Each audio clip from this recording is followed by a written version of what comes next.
card and hand it to staff. Come up to the microphone and state your name and address, and limit your comments to 2 minutes. So are there any citizens who would like to speak to the commission at this time? Okay, so seeing none, let's move on to the agenda items. So first item on the agenda are minutes. Do I have a motion? Move for approval. Thank you, Michael. Second. Thank you, Angela. Any discussion? Ready to vote? Yeah. All in favor, say aye. Aye. Those opposed?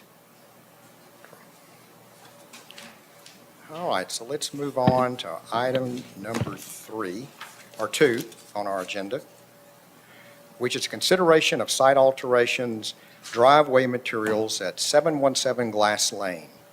And Elizabeth, I believe you have this one. I think you have them all night. Yes. So the property located at 717 Glass Lane is located in the Boyd Mill Avenue Historic District. The site features a circa 2004 two-story frame residential building. The proposal includes a request to replace the existing exposed aggregate driveway with a concrete driveway with brick borders, a rumble strip, and an apron. The driveway path is not proposed to be altered. The proposed use of concrete and brick for the driveway materials is appropriate. Staff recommends approval of the driveway material alteration with conditions. Thank you. All right, so our applicant tonight is Kathleen O'Donnell. Would you mind coming to the podium? Do we have Kathleen here? I see not Kathleen. Could you state your name and address for the record? Yeah, my name is Ed Tester. I'm the landscape architect with BFT Land Design, and we're at 105 West Park Drive in Brooklyn, Tennessee. So basically, what you can see is that originally we came through to replace the front sidewalk with a new brick herringbone sidewalk. The owner loved the brickwork so much, she asked if there was any way that we could include more brick details in the front driveway. So we proposed adding the brick rumble strip and then the little brick banding to make the break to basically dress up the driveway. Okay, excellent. Thank you. You may take your seat now. Are there any citizens who'd like to comment on this item? Seeing none, I'd like to entertain a motion from the commission. Move for approval with staff conditions. Thank you, Michael. Do I have a second? Second. Thank you, Bob. Any discussion on the item? It looks great. I like it very much. I can see why she wanted more brick. Yeah. All right. All those in favor say aye. Aye. Aye. Those opposed? The motion carries. All right, item number 3. So this is a consideration of the front yard fencing at 234 4th Avenue South. Elizabeth? Thank you. The property located at 234 4th Avenue South is located in the downtown Franklin National Register Historic District. The building is considered a contributing circa 1910 brick pyramid square dwelling, and this proposal includes the installation of front yard fencing. The proposed fencing is appropriate as a picket fence. However, the use of a different design of the pickets for the fencing would be supported so as not to match the fence that is next door and provide variation of the fencing along the street. Staff recommends approval of the application with conditions. All right, thank you. John Gallagher here this evening? Yes. John, could you come to the podium and state your name and address for the record? Yes, hi, this is John Gallagher, 234 4th Avenue South. Anything you'd like to add to what Elizabeth has said? No, I'm not proposing changing the picket design slightly to request from the staff.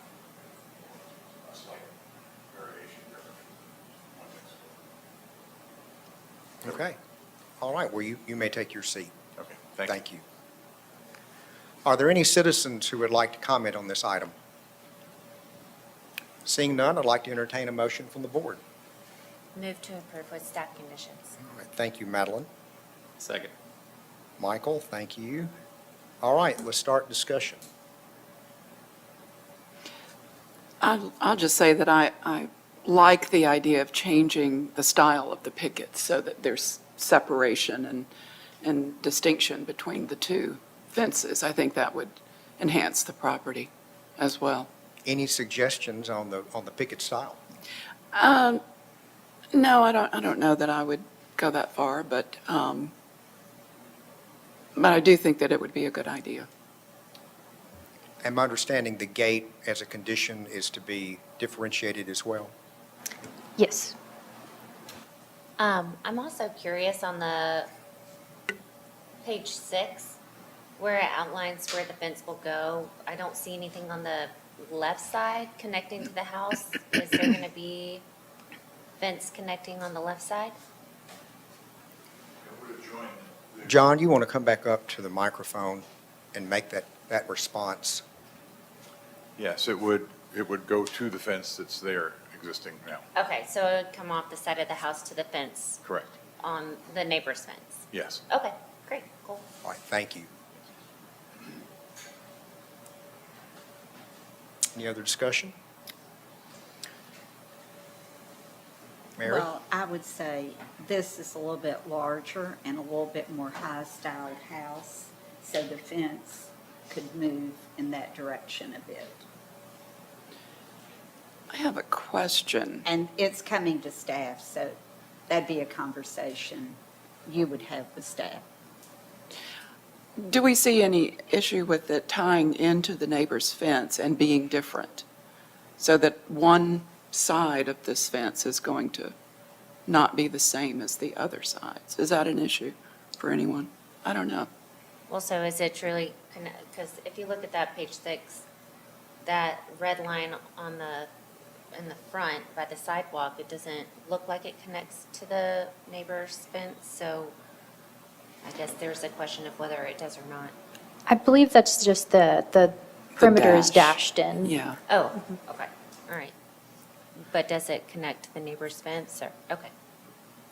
And I think because it does connect, it's more important to have the differentiation. Yeah. Otherwise, it looks like the same yard. Right, exactly. And, I've seen plenty of historic examples. You walk down the sidewalk, and there is a change directly from the border of the yard to the next. But the existing fence that goes back to the neighbor's their side is going to be different than the front and the right side in that picture. And I'm just, I don't think there's anything, I mean, you'd have to put up a whole new fence, and that would be silly. So I've answered my own question. Thank you. All right, ready to vote? All those in favor, say aye. Aye. Those opposed? Oh, the motion carries. All right, moving on to item number 4. This is consideration of awning and fence barrier at 412 Main Street. Elizabeth? Thank you. The property located at 412 Main Street is located in the downtown Franklin Historic District. The site features a circa 1920 two-story brick commercial building, which the National Register lists as contributing. The proposal includes a request to install an awning and signage and barrier for the outdoor cafe at 412 Main Street. A shed awning is proposed over the storefront windows below the storefront cornice. The minimum clearance heights will be verified during building permit reviews. The proposed awning and signage are appropriate.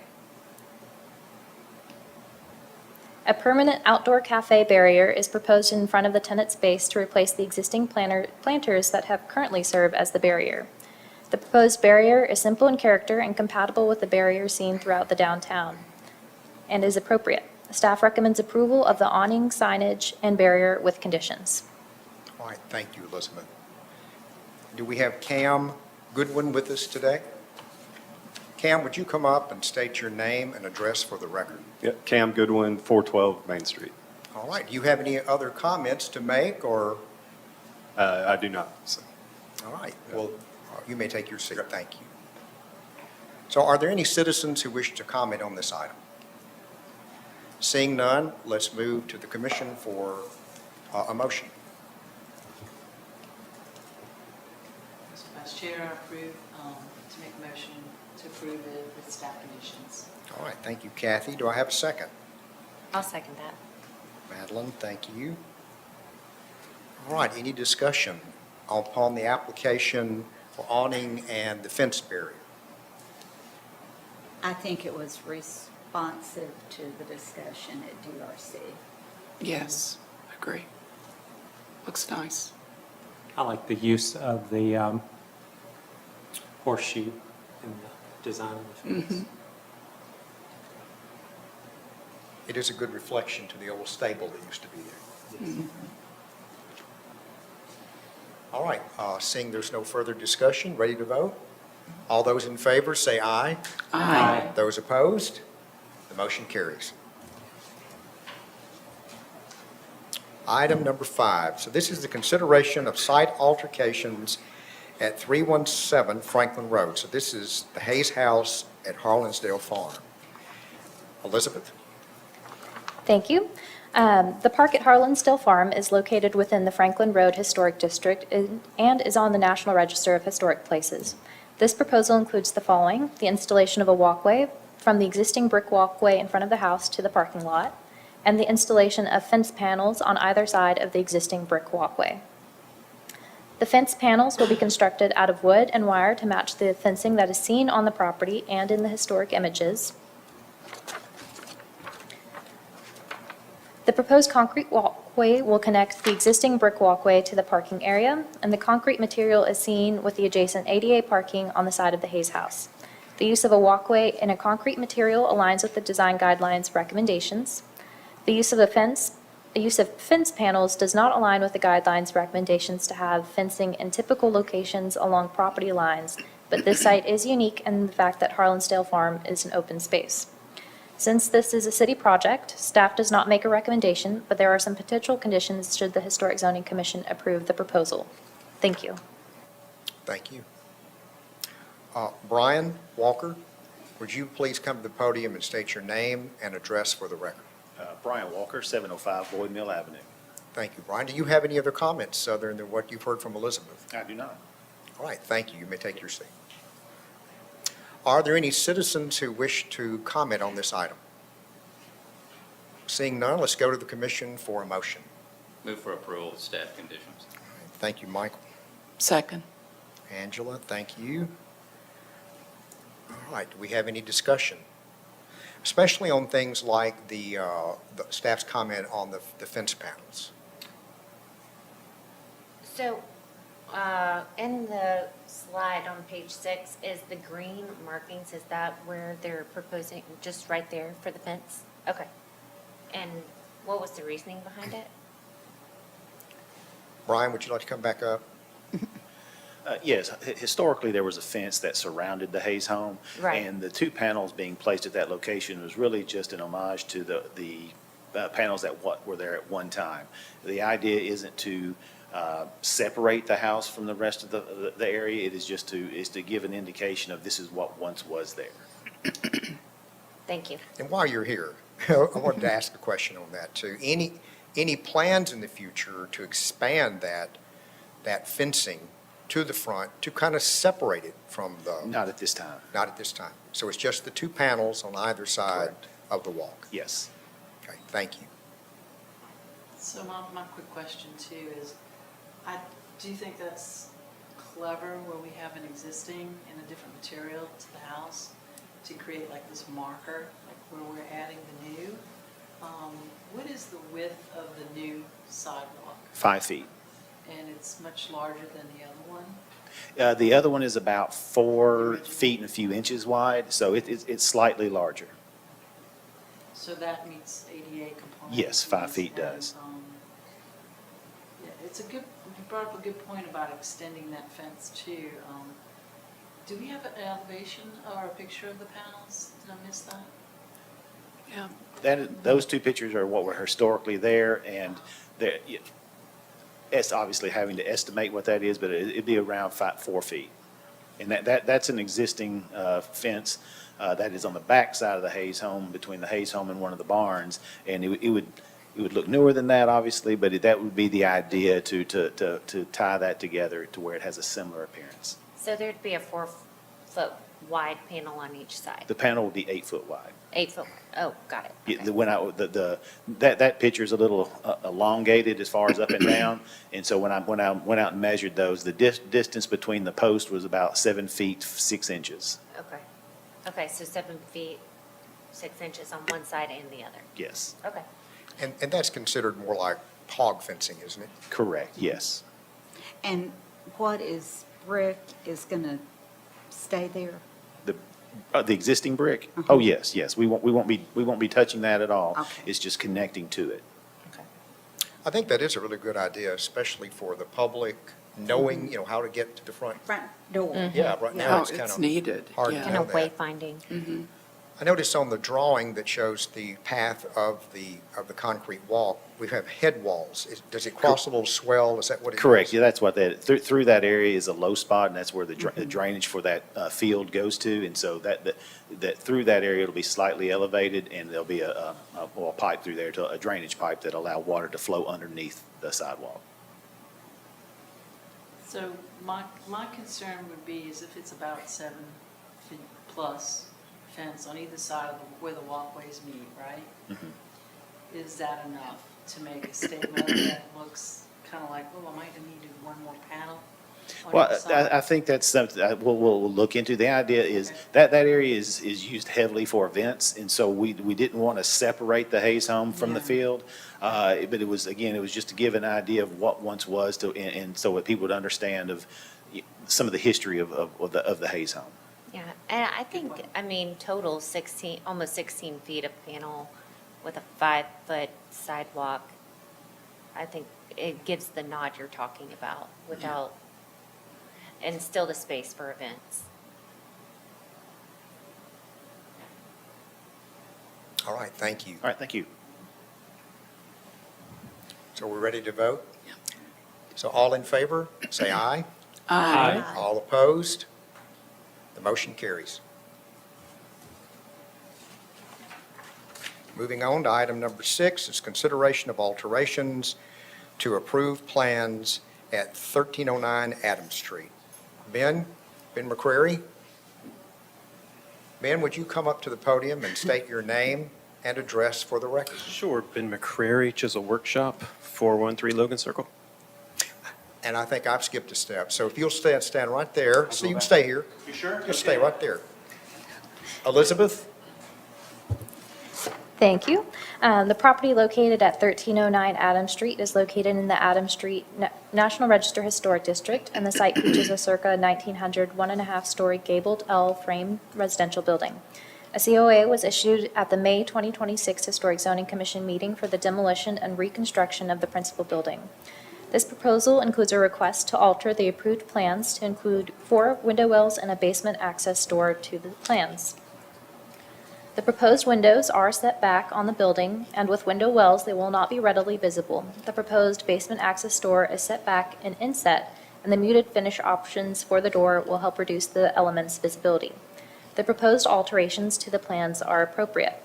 Staff recommends approval of the window wells and basement door with conditions. Thank you. All right, thank you. All right, now, Ben, could you further comment? I have no additional comments on that. No additional comments? All right, well, you may take your seat. All right.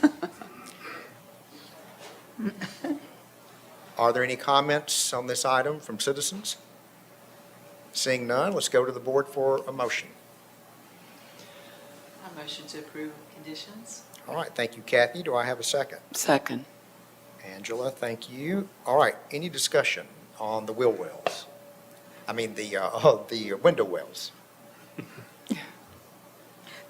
Those are going to come back for detailing to staff, or do I?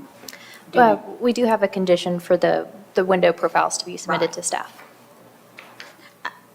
We don't take tearing down a historic home lightly, so I think this has had a lot of attention. which It should. has. There's been a lot of discussion, and I think that there's been a nice response as well from the applicant. All right, ready to vote? Yeah. All those in favor of the motion, say aye. Aye. Those opposed? Motion carries.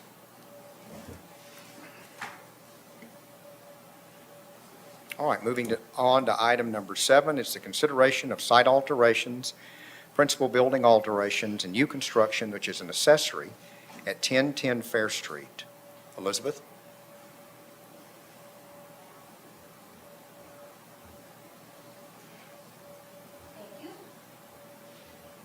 The property at 1010 Fair Street is located within the Hensheyville National Register Historic District. The proposal includes the following: site alterations, principal building alterations, and the construction of a new accessory structure.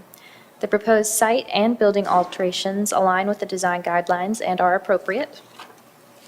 The new accessory structure is appropriately placed, subordinate in height, has an appropriate footprint size per the zoning ordinance, and is complementary to the architectural style of the principal building per the guidelines recommendations. At the rear of the accessory structure, a chimney is proposed. The proposed chimney does not align with the guidelines. However, the chimney is placed so that it would not be highly visible from the street. Staff recommends approval of the application with conditions. Thank you. Thank you. All right, Ben, would you come back to the podium, state your name and address for the record? Ben McCrary, Chisel Workshop, 413 Logan Circle.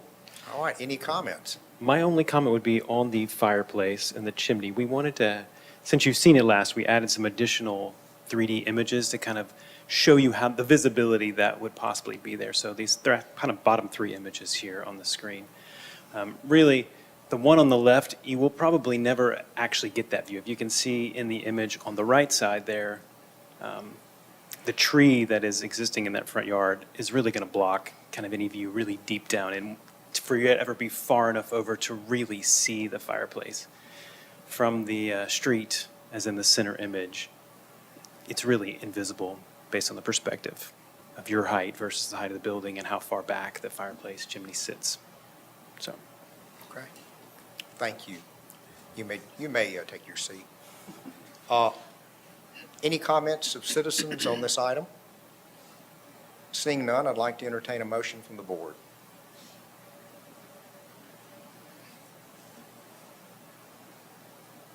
Move for approval with the 5 staff conditions. Thank you, Michael. Second that. Kathy, thank you. Any discussion?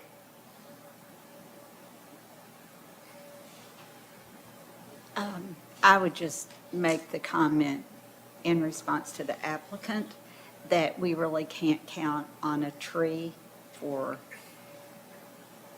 buffering.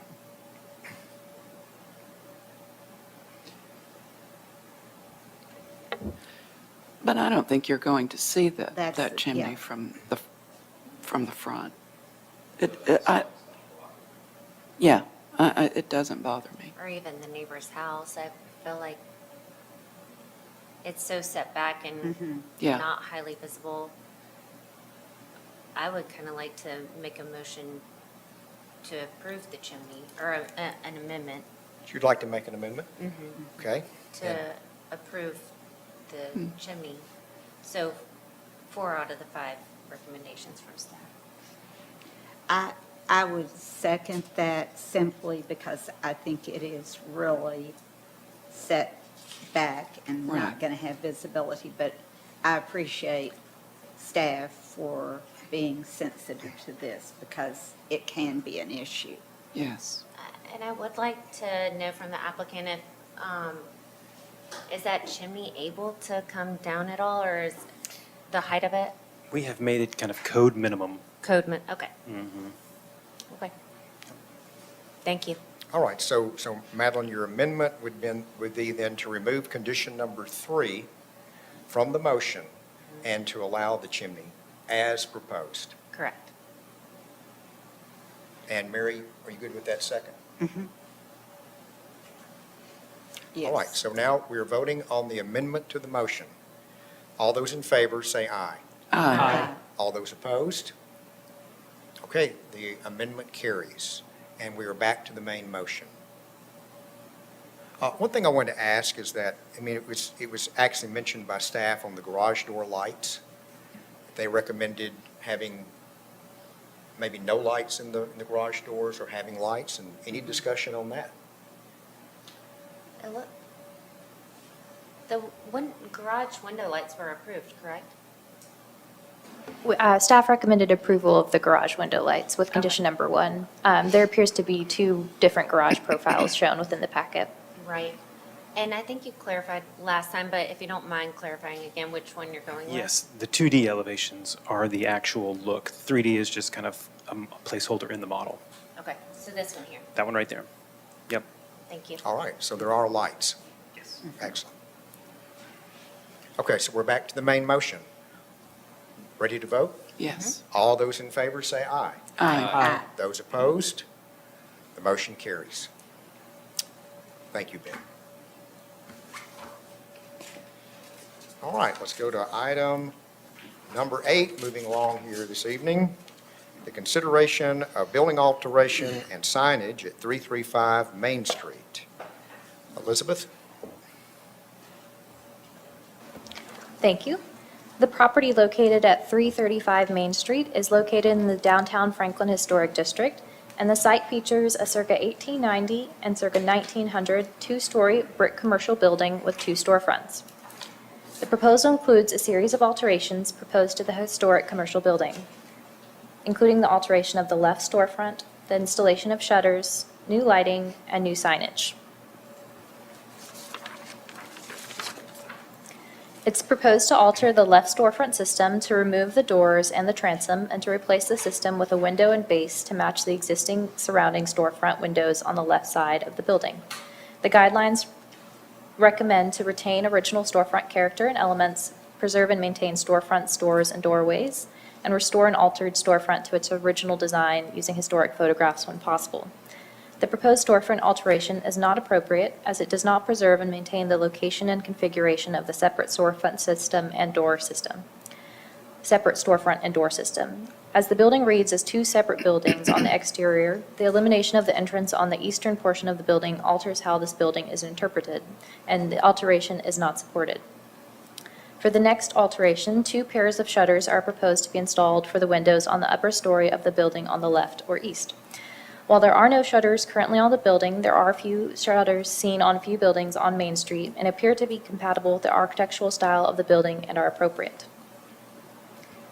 2 new light fixtures are proposed to flank the right storefront entrance. The proposed fixtures appear to align with the placement of fixtures seen on Main Street and are simple but compatible with the lighting seen on adjacent historic buildings.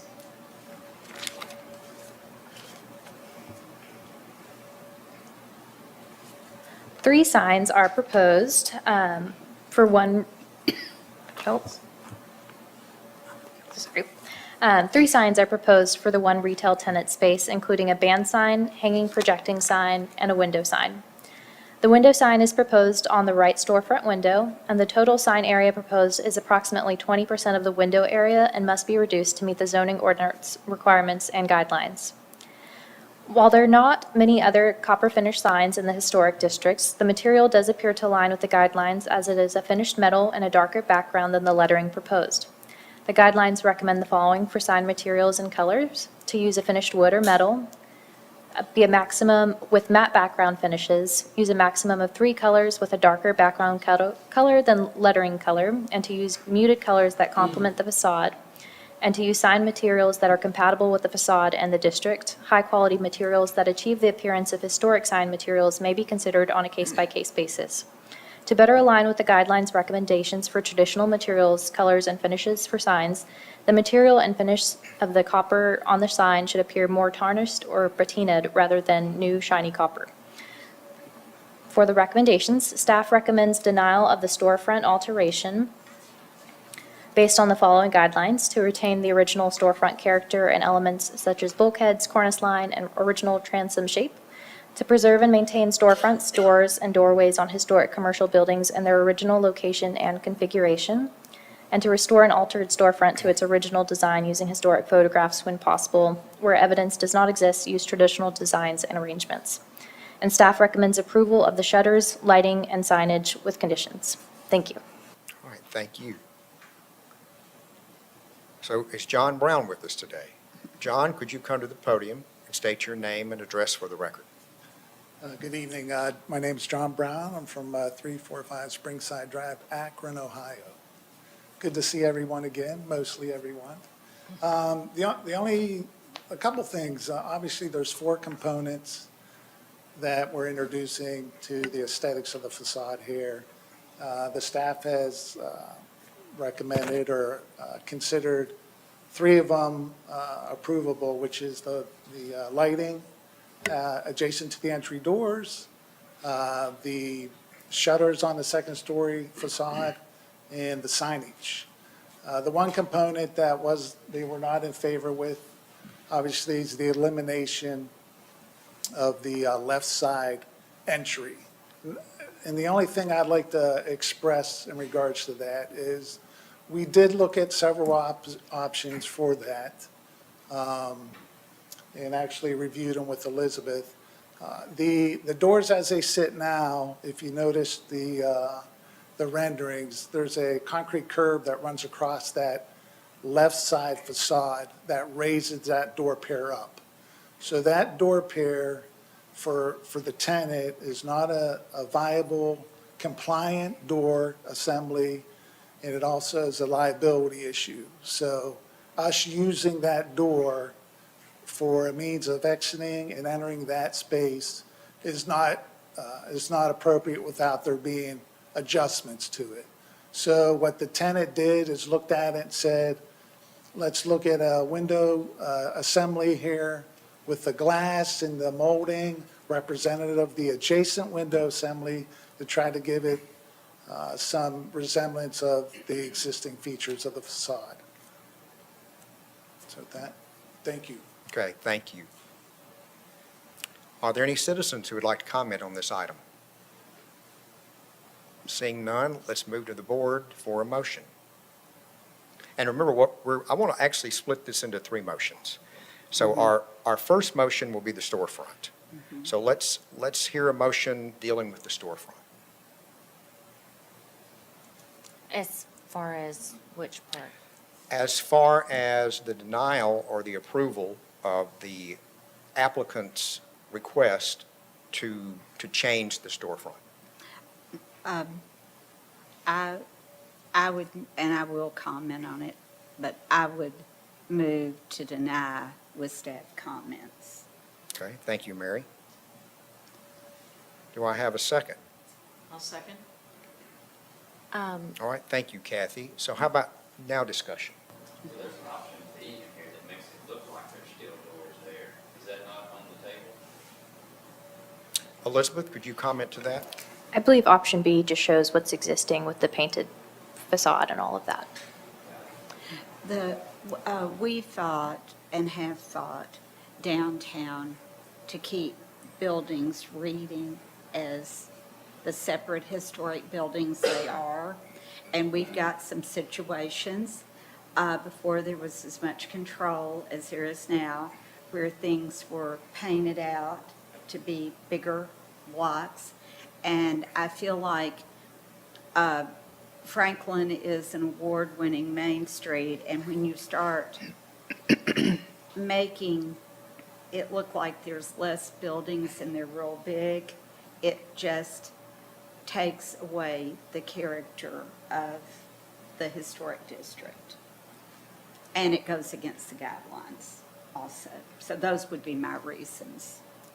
I agree. I want to make sure that I'm clear that this is really just about changing it from a door to a window, or are we also including the paint colors in this?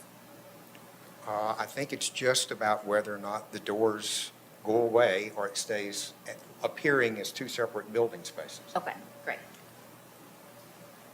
I have a comment too, Mr. Chair, in supporting the staff's recommendation to deny it, I agree, but the storefront portion is just a piece of the picture of this building. If I were to remove the doors in the tenant space and go with the applicant's suggestion, it doesn't fit with the pair of windows that make that entrance to that tenant space read correctly, read historically, read how those 2 tenant spaces, which now they're 1, but was originally done. So you can't change one without affecting the second level, the pair of windows that basically frame that tenant space. So if it's a window that's not operable, which is the applicant's suggestion, it could easily be a pair of doors which are non-operable, so Right. that would be my suggestion. And it would still give the appearance and the look. It doesn't have to be for exiting or egress. If you can meet those requirements through that one pair of the doors or for the main entry where the lights on, you're good to go. Okay, so precaution B. It's the same, you're just not on it. Right, And that's correct, right? right. And that's existing, the current left doors are not operable. Yeah, I think even the hardware is removed, which is the thing to do. That way, there's no confusion about where your entrance is. Right. And from my recollection today, you passed that space, it's mainly a display area for the tenant that's in there currently. So it could continue that use or whatever. It could continue that use, and also with the use of the same color being used on both facades, that's what really ties it together. All right, ready to vote? All those in favor of the motion to deny the applicant's request to remove the doors, say aye. Aye. All those opposed? So the motion to deny carries. So now let's move to the shutters. So I want to separate that out from the lighting and the signage. So let's have a motion regarding the shutters.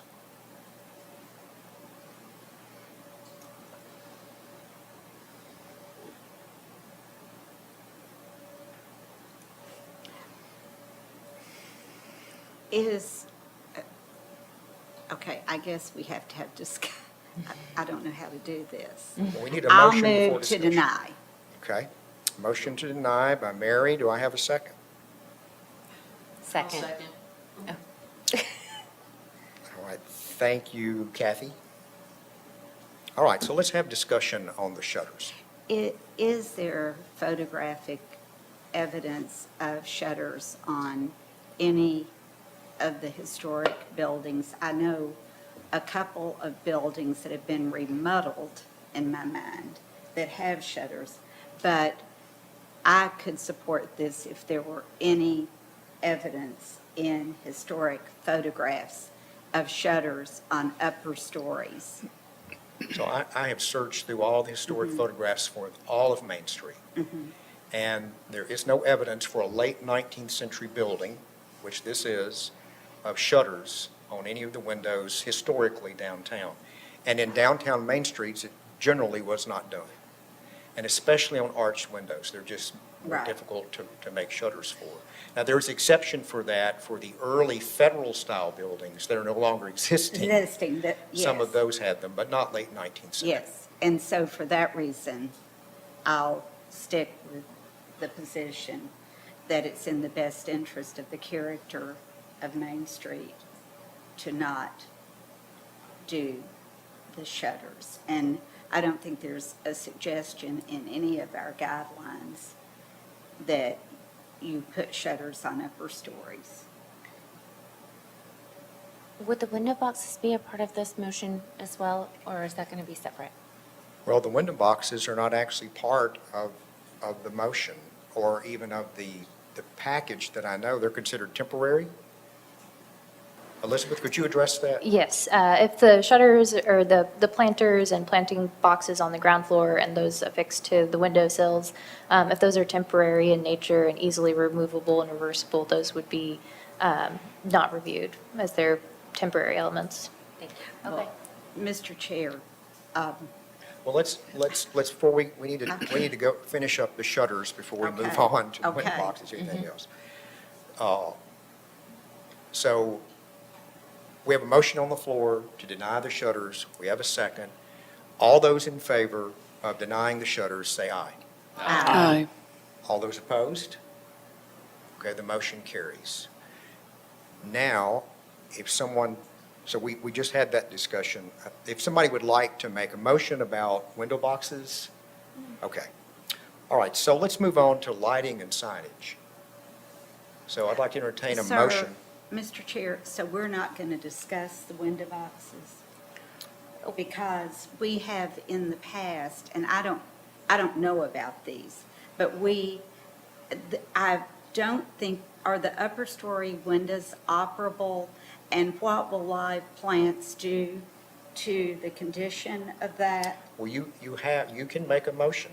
You may present a motion to the commission, and we can Well- have a discussion. At which time? Right You tell now. me whatever. So if the Okay. commission believes that the use of the planting boxes is a more permanent affixtion to the building, you can review it. Guess I'd ask council. We have in the past, at another location, denied artificial greenery. And for the, I don't understand, I guess if the applicant, I just don't understand how you're going to care for these. And then I don't understand the impact to the building.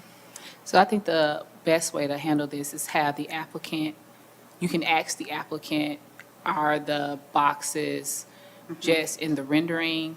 Or are they planning to actually have them affixed to the windows? Is it going to be artificial? I think if you have those answers, then you can move forward with a Yeah. motion one way or the Okay. other. So I think you can have the applicant come back and ask those questions. All right, John, would you like to come back and answer some questions for us? The plants would be real. They would not be artificial. And we would look at maybe providing some means of watering, an automatic watering system possibly. But the plants would not be fake. They would be real plants taken care of daily. And if an automatic watering system, something like that would need to be incorporated, we would do that. And are the boxes permanent or temporary? They would be temporary, they would be secured to the masonry via the joints, not in the masonry itself, but in the joint that could be easily ramified once the planting boxes were removed. Okay. Yeah, and I would see that as more of a permanent fixture if it's actually anchored into the building. Yeah. It's not It- like they're hung from the windows. If you're putting it in a masonry, they're permanent. Yeah, are the windows operable? I believe so, yes. I personally just see it as nothing that's ever been on Main Street and a bad idea. So before we continue So- further, I'd like to have a motion on the floor about the planter boxes.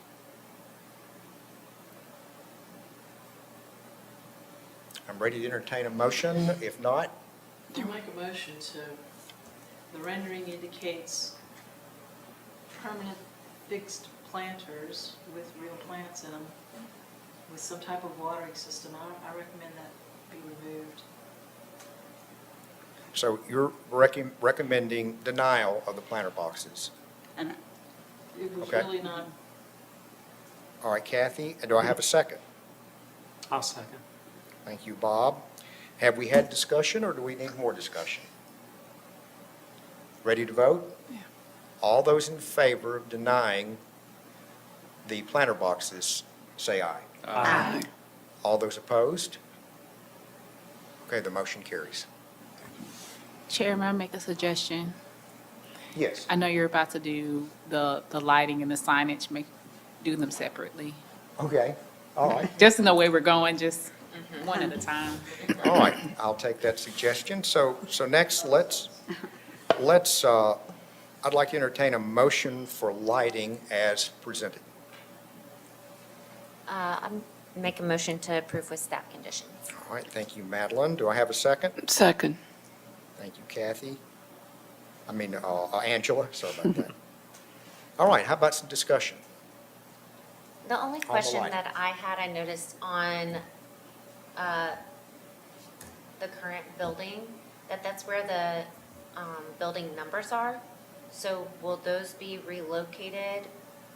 Will the building numbers be relocated to a different location, or? John, would you come back to the podium? Yes, they would be relocated to Okay, accommodate for that. and where would they be relocated to? Is that, Maybe lower at the same location. okay, Yeah. okay. Thank you. All right, ready to vote? All those in favor of the motion, say aye. Aye. All those opposed? Motion carries. So now we go to signage. Motion to approve with staff conditions. All right, thank you, Madeline. Motion to approve. Do I have a second? Second. Thank you, Mary. Any discussion? I'd Kathy? like to ask the applicant, is it a natural copper or is it a finished copper? It is not a natural copper. It is a finish that looks like copper. And it will always stay shiny then? It will not patina? Correct, it will not patina. Okay, thank you. Is there a way to change the finish to something that looks patinaed? Sure. Yeah. And we can provide a sample of that finish to the staff prior to proceeding with the project and that. So our condition is that it returns to staff for approval. Yes. I would, yes, we can put that in a motion. Is that part of the condition? That's part of the conditions already. Yes, that is condition number 2. Yeah. All right, thank you, John. Thank you. All right, ready to vote? All those in favor of the motion, say aye. Aye. Those opposed? Motion carries. And we've made that with staff conditions. We have. Yes. All right, moving along to item number 9. Consideration of new construction, which is accessory structure at 109 Everbright Avenue. Elizabeth?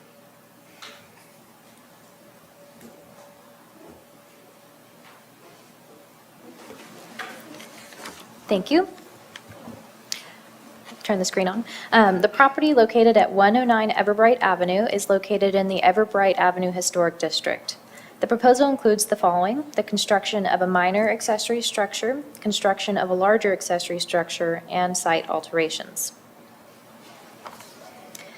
So first, it is proposed to construct a small accessory structure in the rear yard behind the principal building.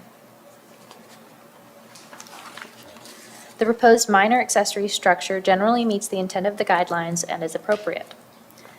It is also proposed to construct a larger accessory structure so that it fronts the alley that runs parallel to Everbright Avenue and is rear loading. It is proposed to be 1,560 square feet in size, and the structure does not meet the zoning ordinance requirements for the size of an accessory dwelling, as it exceeds 50% of the existing footprint of the principal building. For the site alterations, it's proposed to install a rear driveway to the larger accessory structure, and it's proposed to be concrete, which aligns with the guidelines.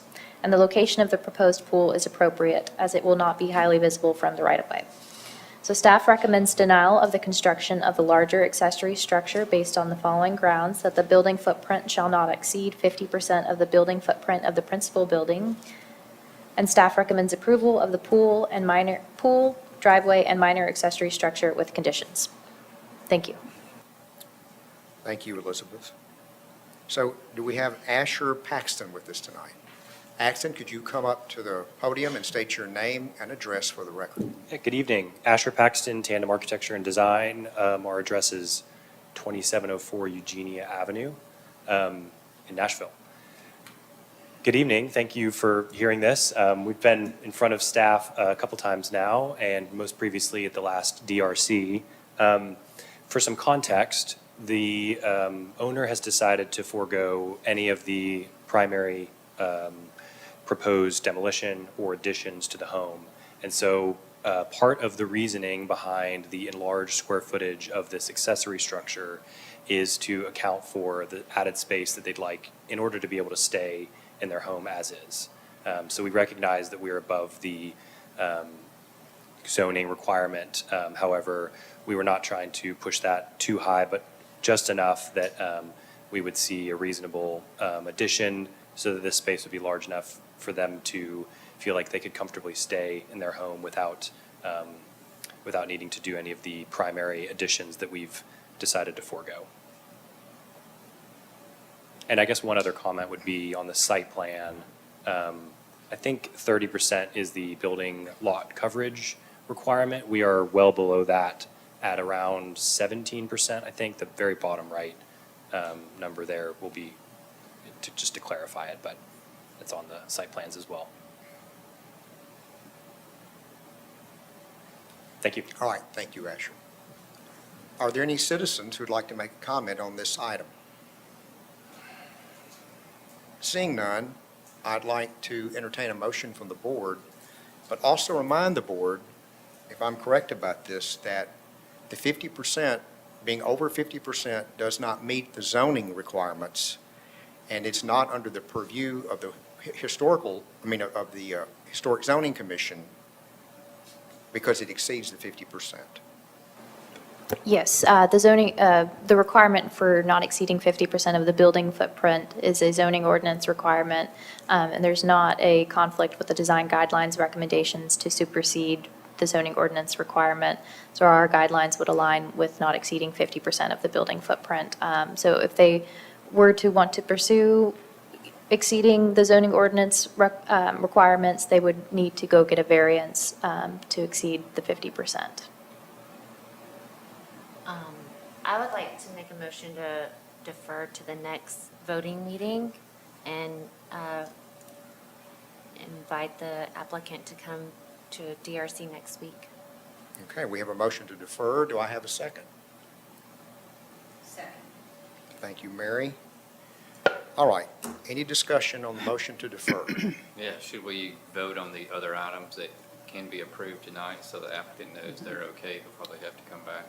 Kind of break Well, it down. well, we're breaking it down currently into at least three motions. So this first motion is for the larger accessory. Okay. Well, I would like to ask staff, when it comes to, so they have two accessory structures they're presenting, the larger and the smaller. Is it a combined, those combined? It is not. So one structure can be 50% of the building footprint, and the second structure is a minor accessory structure, and that cannot exceed 200 square feet. Thank you. Okay. All right, so ready to vote on deferral. All those in favor of deferring the motion, say aye. Aye. All those opposed? All right, the motion carries, and we would invite the applicant back to DRC. So now let's move on to the small accessory structure. So I need a motion on the small accessory structure. I would make the motion to approve with staff All comments. right, thank you, Mary. Do I have a second? Second. Thank you, Angela. All right, any discussion on the small accessory structure? Ready to vote? All those in favor of the motion, say aye. Aye. All those opposed? The motion carries. Now let's move to the site alterations motion that has the pool, the driveway. I'd like to entertain a motion for that portion of the item.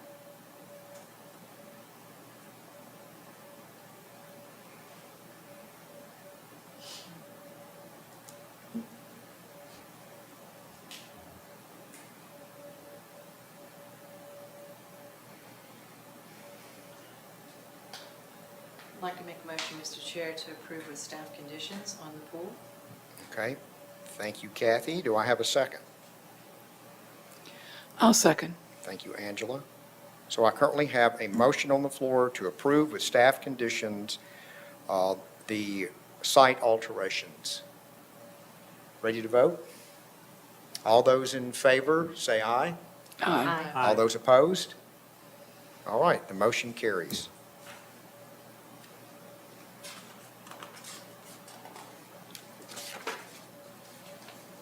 Okay, I think we have finished up that item, and let's move on to the next item, which is 10, which is the consideration of demolition of an accessory structure at 234 4th Avenue North.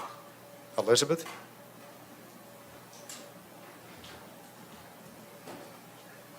Thank The property located at 234 Fourth Avenue North is located in the downtown Franklin Historic District. The National Register considered the existing principal building contributing and the accessory structure non-contributing to the district in 2019. The listing described accessory structure as a circa 1970 concrete block sided gable structure. Staff would determine that the structure is historic in age as it would be considered to be historic by federal age standards. The proposal is to demolish the historic accessory structure. Demolition is highly discouraged unless there are extraordinary circumstances so as to maintain the integrity and sense of place associated with the Franklin's historic districts. Demolition may only be approved if the Historic Zoning Commission deems one or more of the following conditions met. If a building has lost its architectural and historical integrity, if denial of the demolition will result in unreasonable economic hardship, and if structural instability or deterioration of the property is demonstrated through a report by a structural engineer or architect with demonstrated experience working with historic structures. As part of the application to meet Criteria 1, a report from an architect has been included. The report states that the structure must be raised because it is located within the floodplain. The structure is located within the floodplain, but it is not required to be raised, but installing flood vents would be required with improvements. Further, the application included a few photos showing cracking in the mortar between the CMU blocks of the structure. The structure has been modified over the years, and the front elevation now features French doors where the garage doors were. The intent of the application is to remove the structure and have parking in its place. The guidelines provide that one should consider that no historic structure shall be demolished for the purpose of providing a surface parking lot per the zoning ordinance. The proposal does not appear to fully meet the criteria for demolition. Staff recommends denial of the application based on the following grounds: that the building has not lost its architectural and historical integrity, if the denial of the demolition will result in unreasonable economic hardship, and if structural instability or deterioration of the property were demonstrated. Should the Historic Zoning Commission approve the proposal for demolition of the accessory structure, there are recommended conditions. Thank you. Thank you. So Greg, would you like to come forward? Please state your name and address for the record. Hello, my name is Greg Gamble with Kimley Horn, and I live at 716 Hampton Cove in Franklin, Tennessee. I'm here tonight with Brandon Pretty, and we are representing the property owners at 234 4th Avenue. And thank you, Elizabeth, for the report. While staff has pointed out that this building is older than 50 years old, and that is one qualifier for the National Historic District, in 2019, when the National Registry was, certain buildings on the National Registry were evaluated to see if they were now contributing, it was determined at that time that this building is not contributing structure. It does qualify from an age standpoint, but I think where it falls short is in two other criteria that are vitally important for being on the National Registry, and that's historical significance. This building does not have discernible detailing. It does not have characteristics of any specific architectural style. And many of the buildings in the National Historic District that are deemed to be significant from a historic standpoint were tied back to historical figures that were in Franklin, and this building to this point does not. The other is architectural integrity. And I think we have shown and proven through our documentation, the photographs that we've provided, that this building does not represent the original building that was constructed here. The garage has been replaced with 2 French doors. There is some trim that's been applied to the building that has changed the architectural integrity of this building. And therefore, we believe that it has a loss of architectural character. In addition, the building does not have significant prominence within the district. It does not have significant prominence along 4th Avenue. We know from Sanborn maps that there was another building that sat in between this building and 4th Avenue that's now been removed. This building is in the floodplain, and we believe that it is a liability to the owner. We believe it's a liability to the city of Franklin. We understand that both the historic guidelines and the zoning recommend that buildings not be removed to replace with a surface parking lot, and that's if those buildings are historic. If they're non-historic, if they're not contributing to the historic district, they can be removed for a surface parking lot. Brandon Priddy is here. If you have any follow-up, Brandon wrote 2 letters that were provided that also elaborated on the significance and the integrity of the buildings as well, and we're happy to answer any questions that you may have. Thank you. Thank you. Are there any citizens who would like to make a comment on this item? All right, seeing none, I'd like to entertain a motion from the board. And this is on demolition.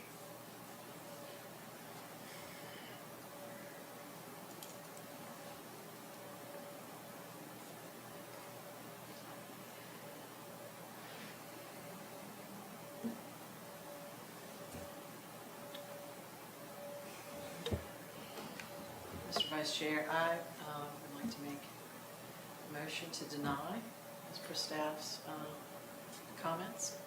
Okay, thank you, Kathy. Do I have a second?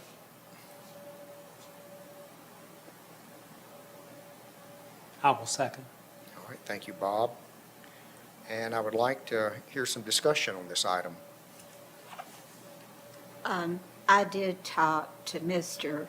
Dan Parsons, who had a business in this building, and he bought it from Mr. Cameron, and this building was used for an ambulance in Franklin. So I did find that out. And he said, I think staff said that it was on a map.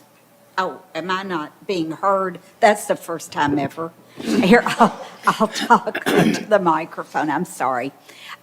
This building was used for an ambulance for Franklin, according to Dan Parsons. When he moved in, that's what Mr. Cameron had used it for. So that's kind of the history of this little building, of what it was used as. I know we never take demolition lightly, but I kind of agree it doesn't have a lot of historic significance. And I feel like it kind of takes away from the main structure because of that. That has a lot more historic significance.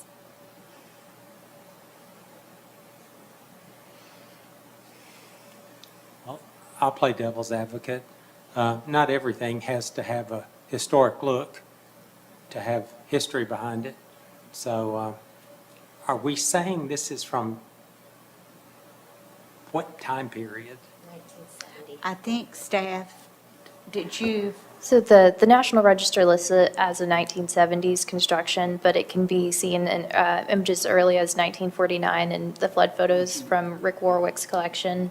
And there was, as on this page on the screen, there was, in the 1972 multiple property listing, it was shown on the map as well. So it is over 50 years of age. So I'd like to ask Brandon to come to the microphone, since Okay. he's the architect who made the report on the structure. And you know, one of my questions has to do, it's like page 8 of the packet, which shows this interior with this wood beadboard and the staircase. And I'm trying to understand how that fits in with this cement block, because obviously they don't go together.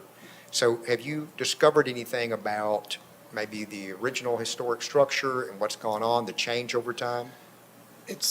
There's so little information on the building, it's kind of hard to tell, you know. I mean, just based on logic, it appears that this was something that was added later as far as the beadboard. That I'm not entirely even sure what it was used for, you know, in the recent past. Obviously, we've got some more information on the history there. It's just difficult to say. I mean, you can see deterioration in the original structure. To what extent, you know, the beadboard and some of that was added to lap over that, I'm not really sure. So in your opinion, the beadboard was added after the block? Yes, I think so. Okay. But Mr. Chair, we have a condition at the American Legion on 11th Avenue where there is beadboard and the outside was later put cement block over a wood structure. So it could be that too. And I suppose that would make the argument that it has been, changed over time with, it could be either. I don't know, but that looks very similar to a condition we had at the American Legion. Interesting. And it's a concrete block building too, isn't it? Yes, same thing. So, could have been popular at a time. Where did the stairs go to?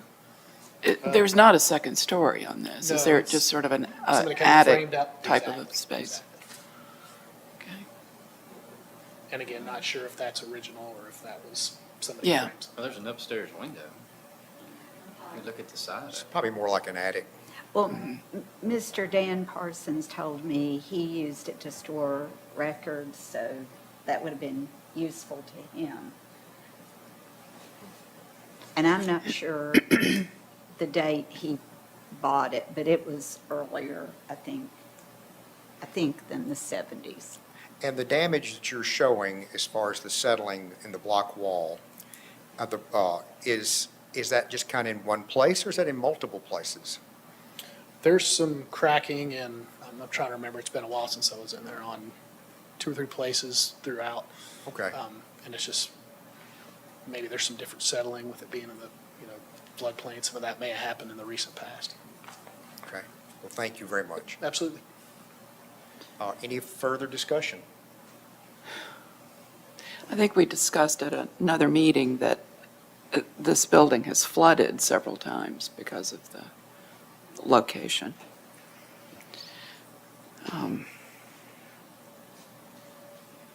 It is true, it is a non-contributing building. I mean, by the National Register. It still does meet the age requirement. And it might be considered contributing if you updated that nomination, but to me, the other part of this is the project working, and this is sitting in a flood area. Right. So,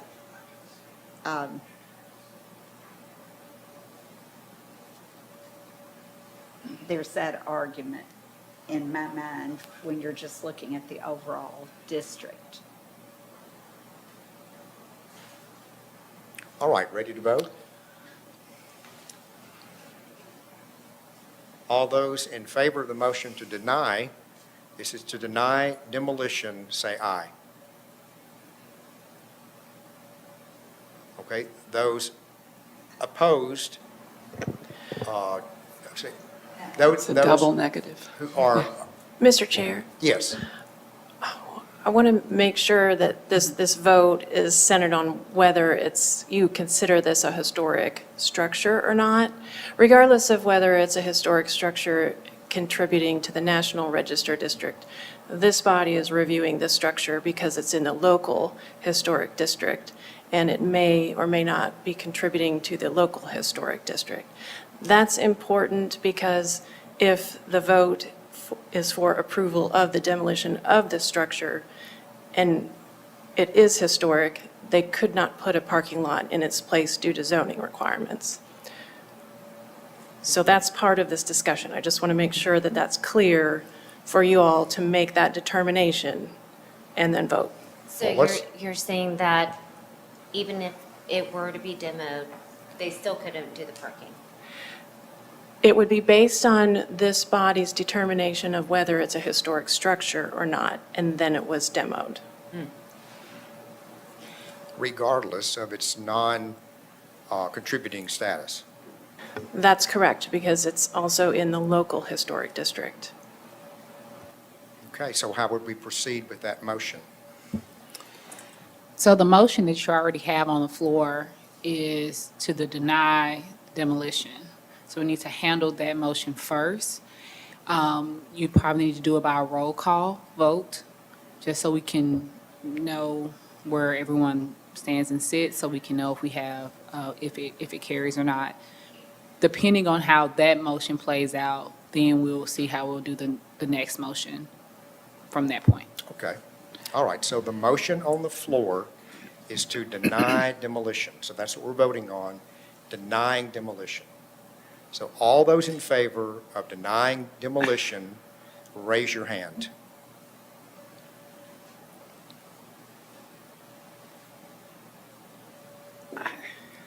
So let's clarify this motion. Yeah, I'm No, confused. Wait.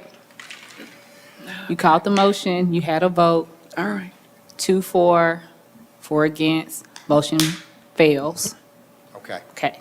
so the motion to deny demolition fails. You got to vote for the denials.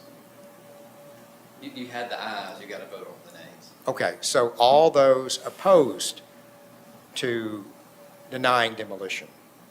Is that No. right? To approve. All those in favor of approving demolition? There you go.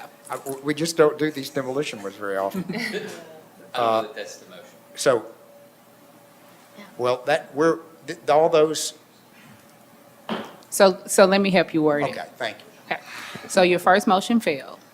So at this point, staff has made a recommendation to deny.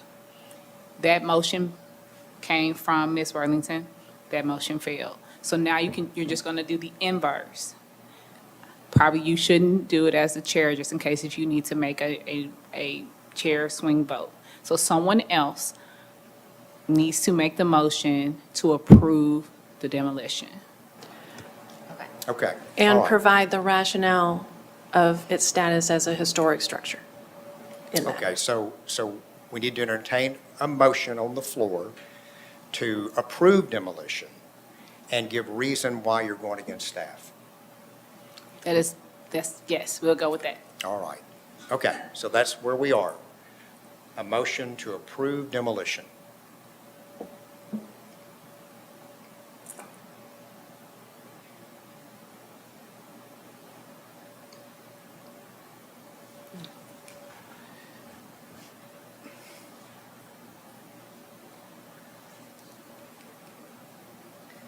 I'll make the motion to approve the demolition based on the discussion of it being in the floodplain.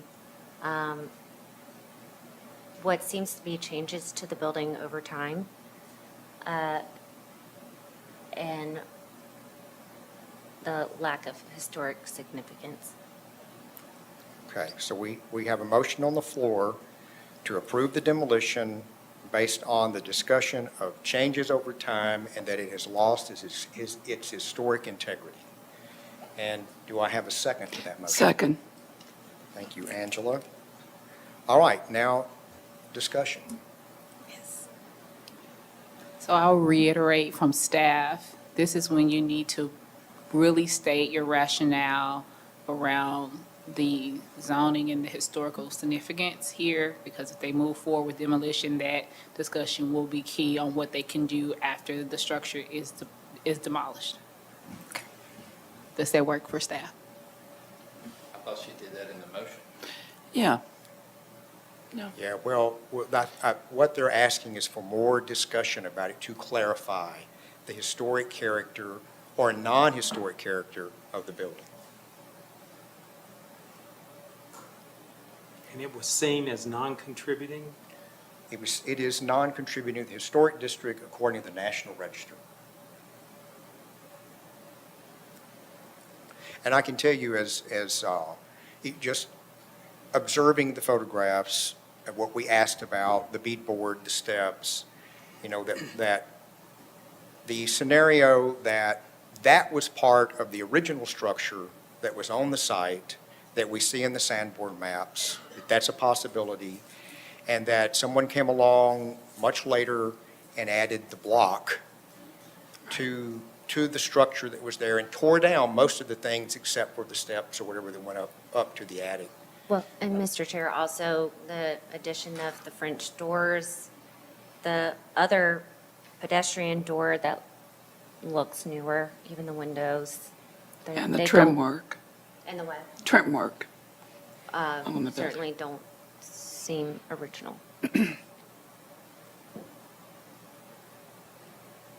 And I wonder when the block was added, possibly from flooding damage and so forth. I mean, it seems to me that that was a significant change to what would have been there. Well, in 1948 was the flood event that rivaled 2010. Mm. So it would have sustained a lot of damage in Yeah. 1948. Yeah.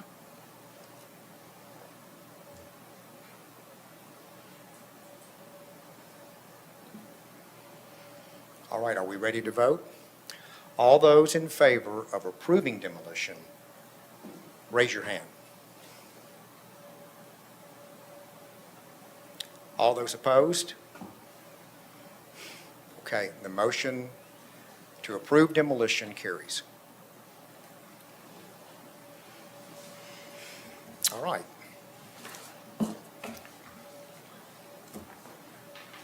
Let's move on to item number 11. So this is the consideration of new construction of an addition, which is the principal building at 234 4th Avenue North. Elizabeth?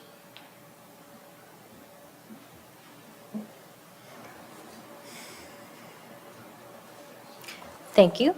The property located at 234 4th Avenue North is located in the downtown Franklin Historic District, and the National Register considers the existing principal building contributing and the accessory structure non-contributing.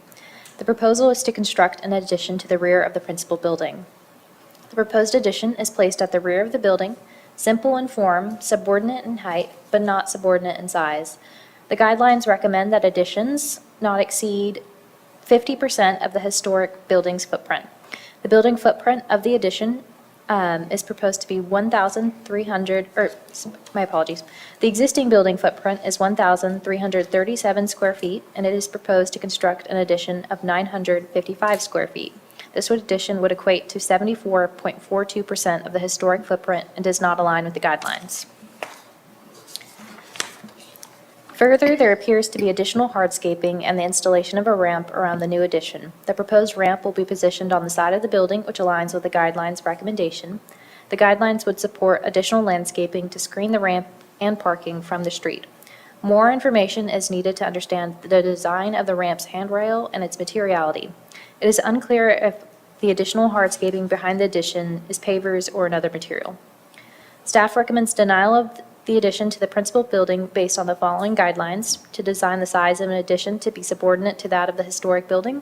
The building footprint of an addition should not exceed 50% of the building footprint of the historic portions of the building.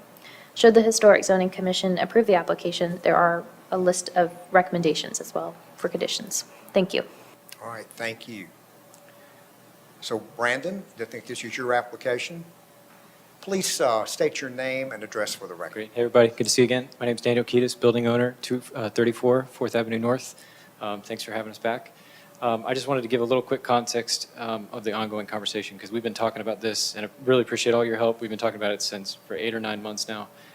At this stage, we are approved on the permit for the primary residence and the remodel of the primary residence. So this is really focusing on how do we best maximize the site plan to make the most of the lot. We have the challenge of a very small primary structure on a very large lot.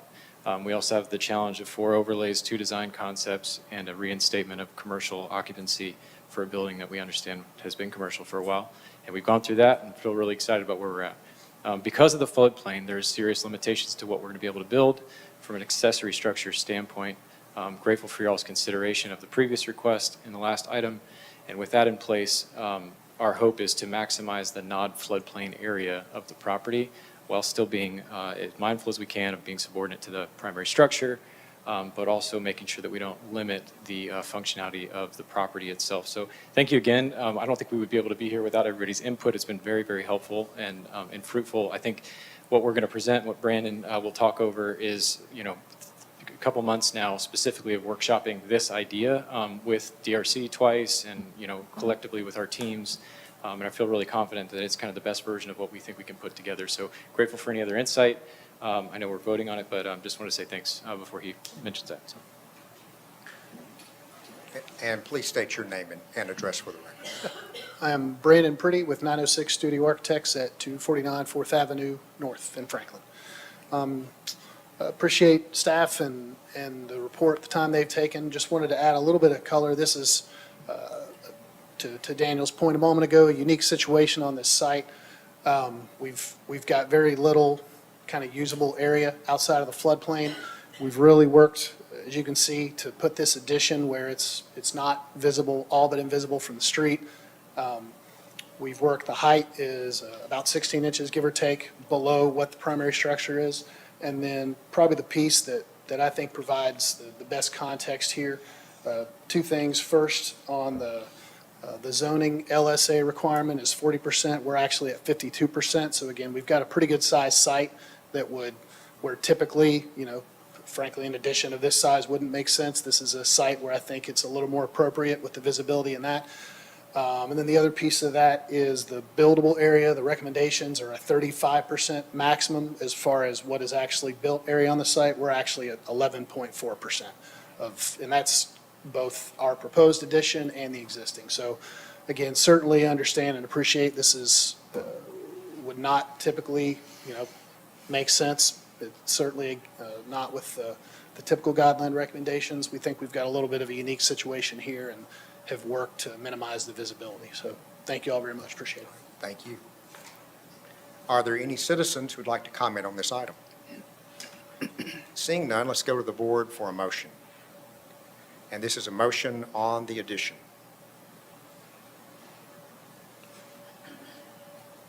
Mr. Vice Chair, I make a motion to deny the addition to the principal building based on staff's recommendations and not to the guidelines. All right, thank you, Kathy. So we have a motion on the table to deny. Do I have a second?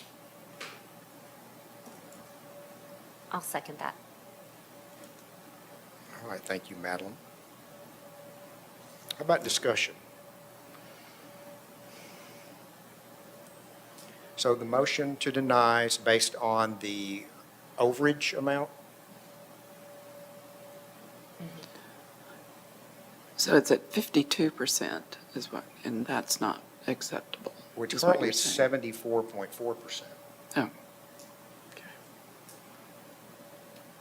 And normally I would agree with staff on this. However, if you look at the building to the right, this parcel, it's a massive building in comparison to what's there now.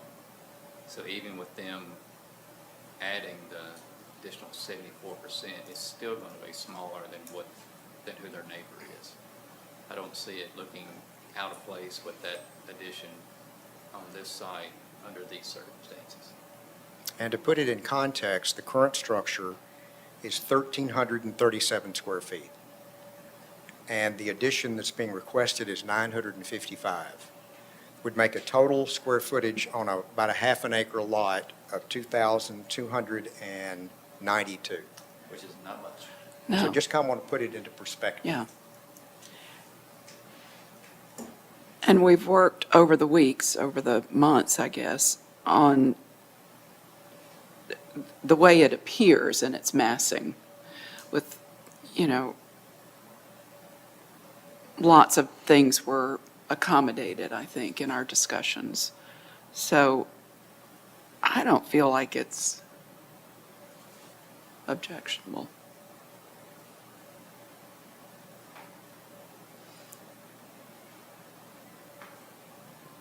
So are we ready to vote on denying the addition?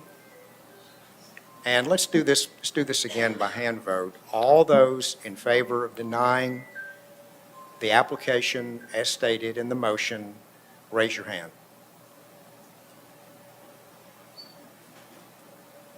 All those opposed? Opposed to denying. Okay, so we need another motion on the floor. Well, I would move to approve Okay, thank you, the Angela. addition as submitted. With And staff what- conditions.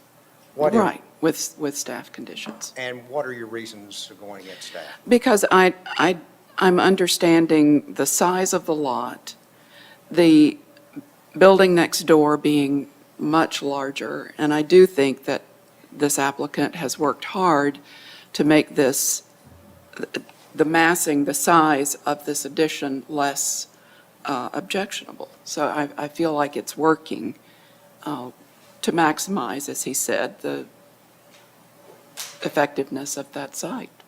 Thank you. Do I have a second? Second. Thank you, Michael. So we have further discussion on the motion. My discussion, I would ask staff and the commission, is the hardscape in this project just gonna look nothing like the other historic structures? I had that concern last time. Can you elaborate we- more on hardscape? All the parking and the width of it.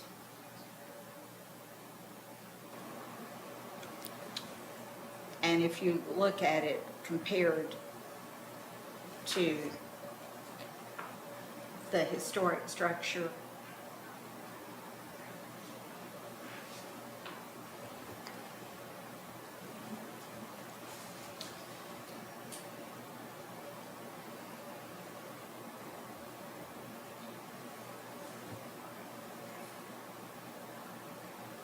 So just to jump in to provide some additional information, the image on screen now is the existing conditions with the parking that extends in front of the building. okay. And what they're proposing to do would actually pull the parking back to the Good. side of the building. Okay, that, And would align with the design guidelines recommendations for parking to the side and rear of the building. okay, thank you. That's just what I wanted to hear.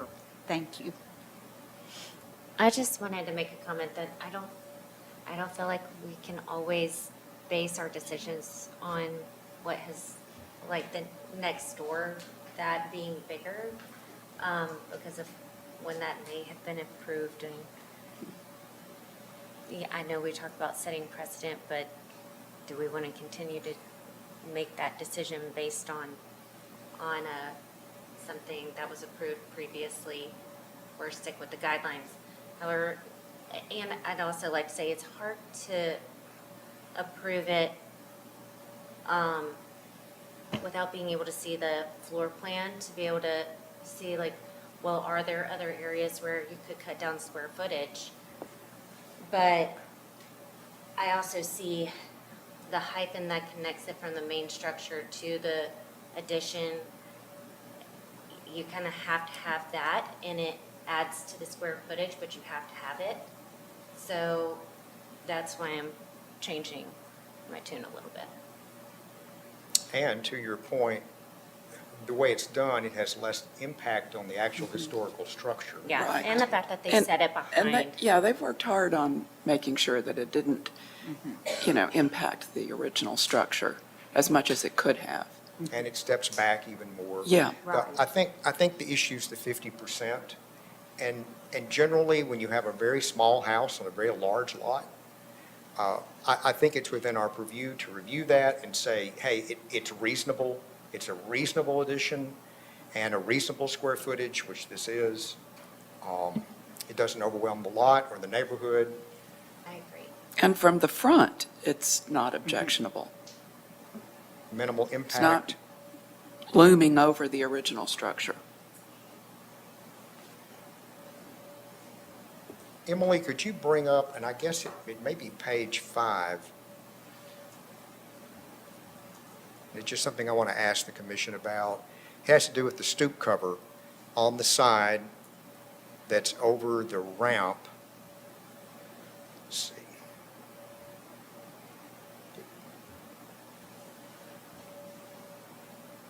There it is, right there.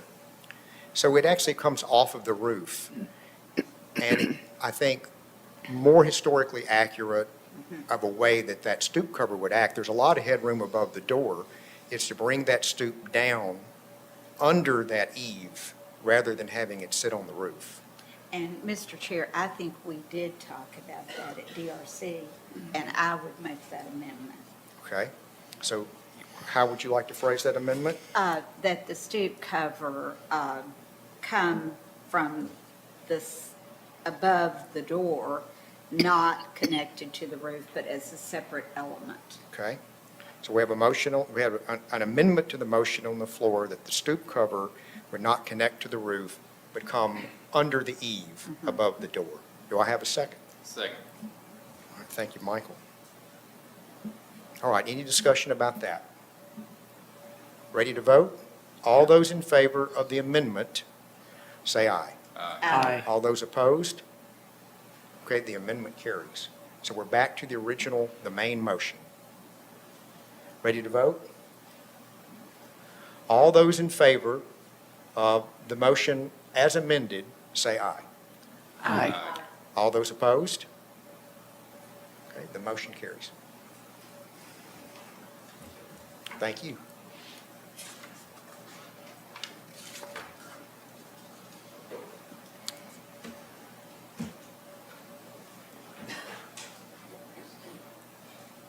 All right, so before our next item, as the chair, I'm going to recommend a little break.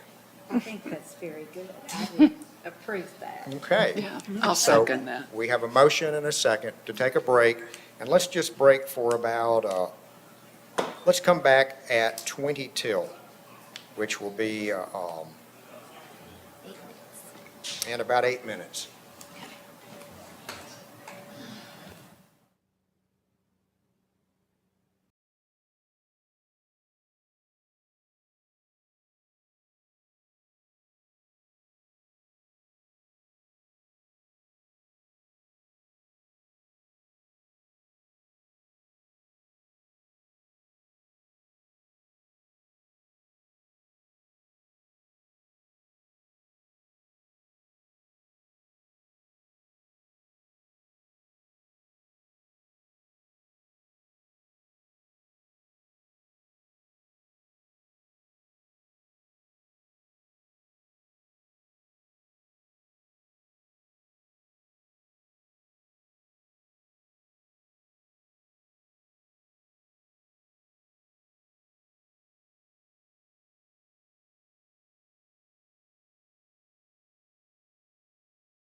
All right, so welcome back.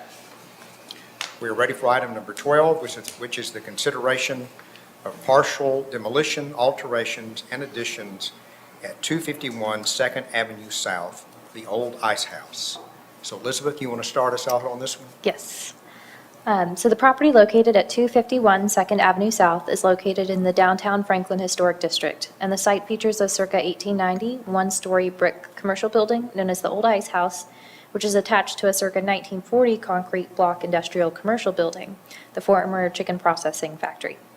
The National Register lists the building as contributing to the historic district. The proposal includes a request for partial demolition, alterations, and an addition to the historic commercial buildings on the site in order to adaptively reuse the historic industrial buildings. This COA application was not reviewed for signage, the design of the refuse enclosure, site materials, and lighting, and will return to the Historic Zoning Commission for review of these elements for a COA prior to building permit review and approval. For the partial demolition, it's proposed to demolish 2 areas of the existing building footprint as well as a section of roofing. The first section of building proposed to be demolished is the easternmost section of the building that was extensively altered in the 1990s, which now features a Greek Revival porch and is clad in brick. A second section of building proposed to be demolished is located at the rear of the building, which will face the lot internally and appears to have infilled a section of the old ice house with vertical siding and a canopy. Demolition is highly discouraged unless there are extraordinary circumstances so as to maintain integrity and sense of place associated with Franklin's historic districts.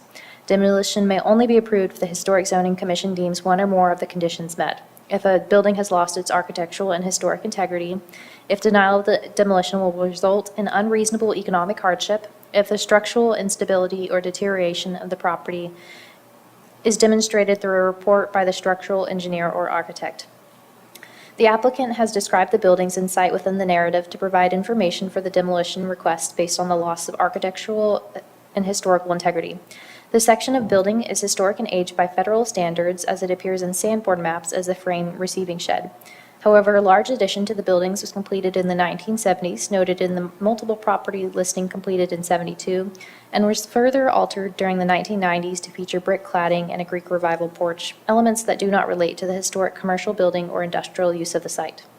The National Register listing does not call out the section of the building proposed to be demolished, indicating that it may not contribute to the history, integrity, or significance of the site, and its removal may not adversely impact the site or district. The removal of the roofing overbuild is supported by the guidelines to restore the buildings back to a more historic configuration and separation of the buildings. The request for partial demolition of the sections of the building and roof overbuild appear to meet the guidelines recommendations for demolition based on the loss of historic or architectural significance, as the sections of buildings do not relate to the architecture and significance of the buildings. So we'll move on to the proposed alterations to the historic commercial buildings. A number of alterations are proposed to restore historic details and profiles and to adaptively reuse the buildings. The alterations are organized by elevation. So we'll start on the south elevation, which fronts South Margin Street. Several alterations are proposed on the south elevation, including window alterations, material changes, and in-kind repair and replacement of elements. 4 new window openings are proposed along south elevation. A new opening penetrating through the brick on the ground level along South Margin Street on the historic ice house is proposed, and it is proposed to install a 12-light window in its place. The CMU block walls are proposed to be painted. Sections of the wall appear to have been previously painted. While new window openings on highly visible facades are not supported by the guidelines, the site is unique in its history and building configuration compared to typical historic commercial buildings. The proposed upper story windows appear to mirror the rhythm and space patterns of the existing windows on the front facade of South Margin Street and are less intrusive to the building and existing metal paneling. The new opening on the ground floor in the historic ice house brick is more intrusive as it is proposed to penetrate through the historic brick and is highly visible at eye level.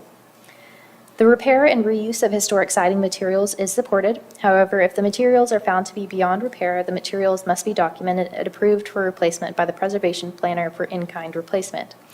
Sections of the CMU block appear to have been previously painted. However, instead of painting the majority of the remaining unpainted CMU block, the masonry wall must be carefully cleaned and remain unpainted. We'll move on to the West elevation, fronting 2nd Avenue South. It's proposed to replace the existing non-historic fixed windows on the west elevation of the building. The proposed replacement windows are 8-light Pella Reserve traditional direct fixed windows. The proposed light pattern appears more appropriate than the fixed aluminum windows that exist today. However, the windows do not have the appearance of being operable and are therefore not appropriate in light of the guidelines. Additional information and details are needed to review the profile of the windows and muntins. We'll move to the north elevation, which faces the internal lot. A new entrance and window assembly are proposed in a section that is proposed to be demolished in order to provide a recessed entrance into the old ice house and to reconstruct the existing canopy. The proposed new window openings along the north elevation are appropriate as they are less visible and located along a side facade and relate to the existing windows and openings seen on this facade. The proposed entrance alteration maintains the location of the existing entrance and configuration of a set of double doors and transom above. The existing door there at that location appears to be of a Victorian style and does not appear to be historic or original to the building. The proposed entrance alterations are recessed and located along a side facade and relate to the more industrial architectural style and is appropriate. We'll move on to the addition to the historic commercial building. A 2-story brick addition is proposed to be constructed in the same footprint of the historic footprint that is proposed to be demolished. The addition is positioned on the eastern end of the building, to the rear of the historic ice house from 2nd Avenue South, and to the rear of the CMU block and metal panel industrial building from South Margin Street.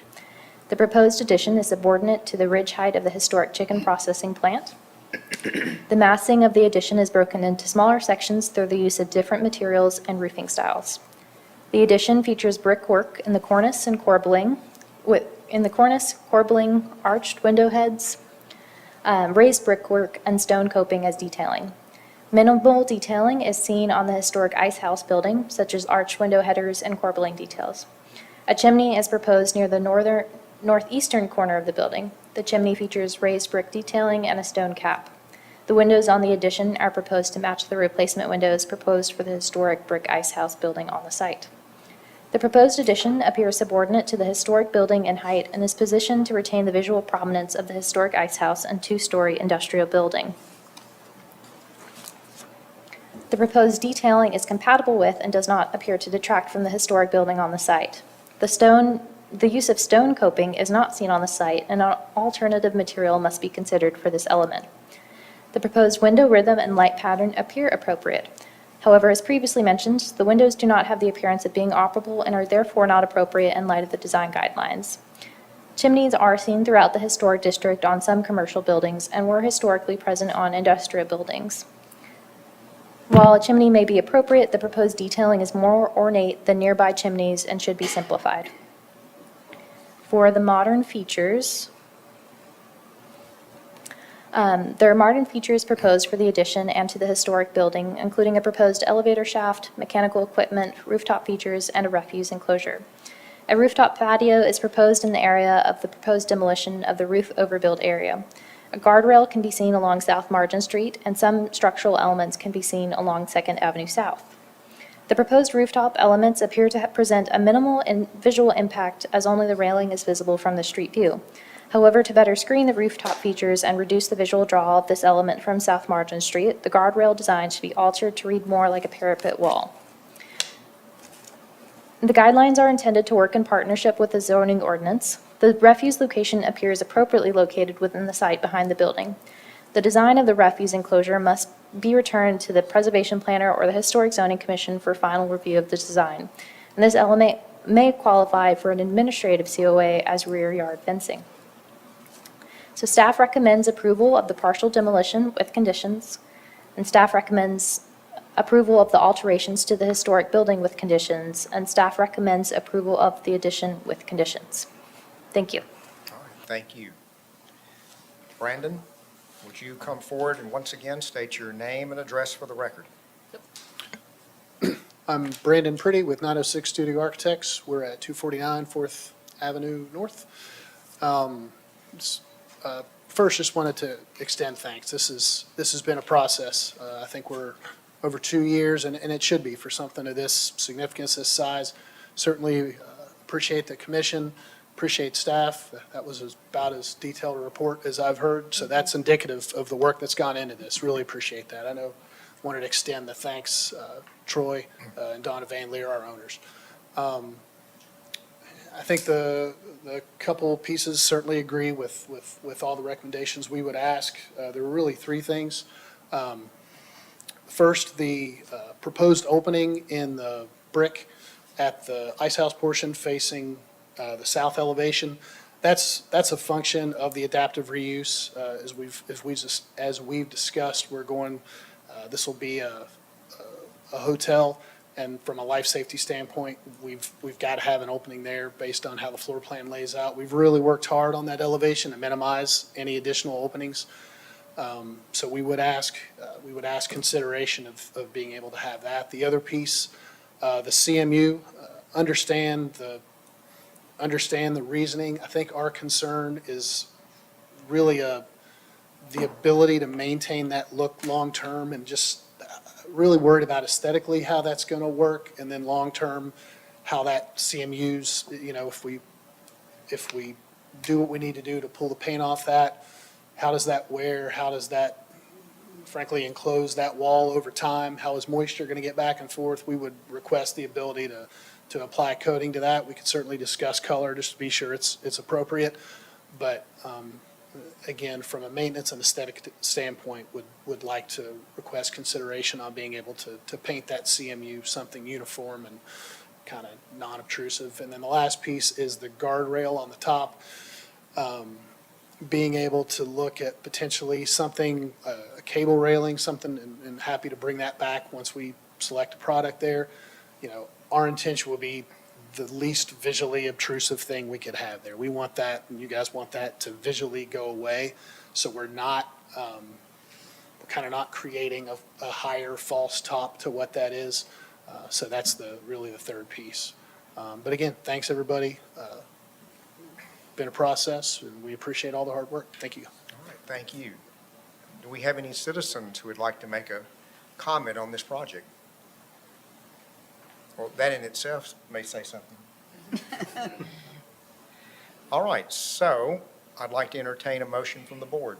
Now, this one will take into three parts. So the first part will be demolition. The second part will be our alterations to the historic building, and the third will be the addition. So our first motion deals with demolition. I'll make a motion to approve with staff conditions for the partial demolition. Okay, thank you, Madeline. Do I have a second? Second. Angela, thank you. All right, so any discussion on demolition?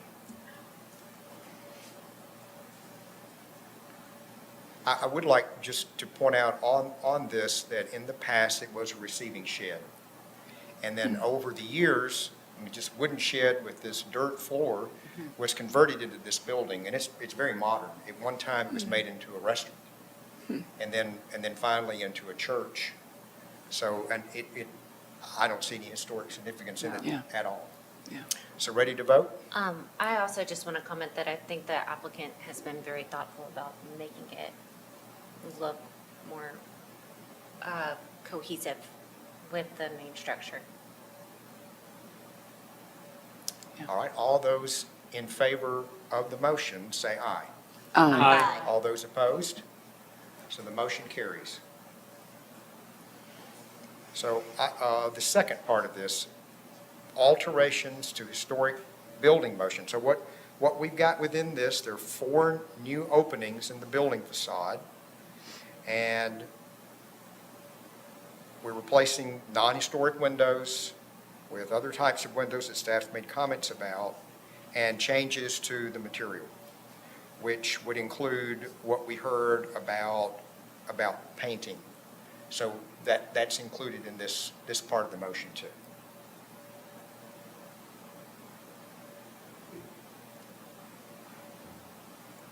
I'll make a motion to approve with staff conditions. Okay, Madeline, thank you. Do I have a second? Second. Thank you, Kathy. All right, let's have discussion, especially on new window openings.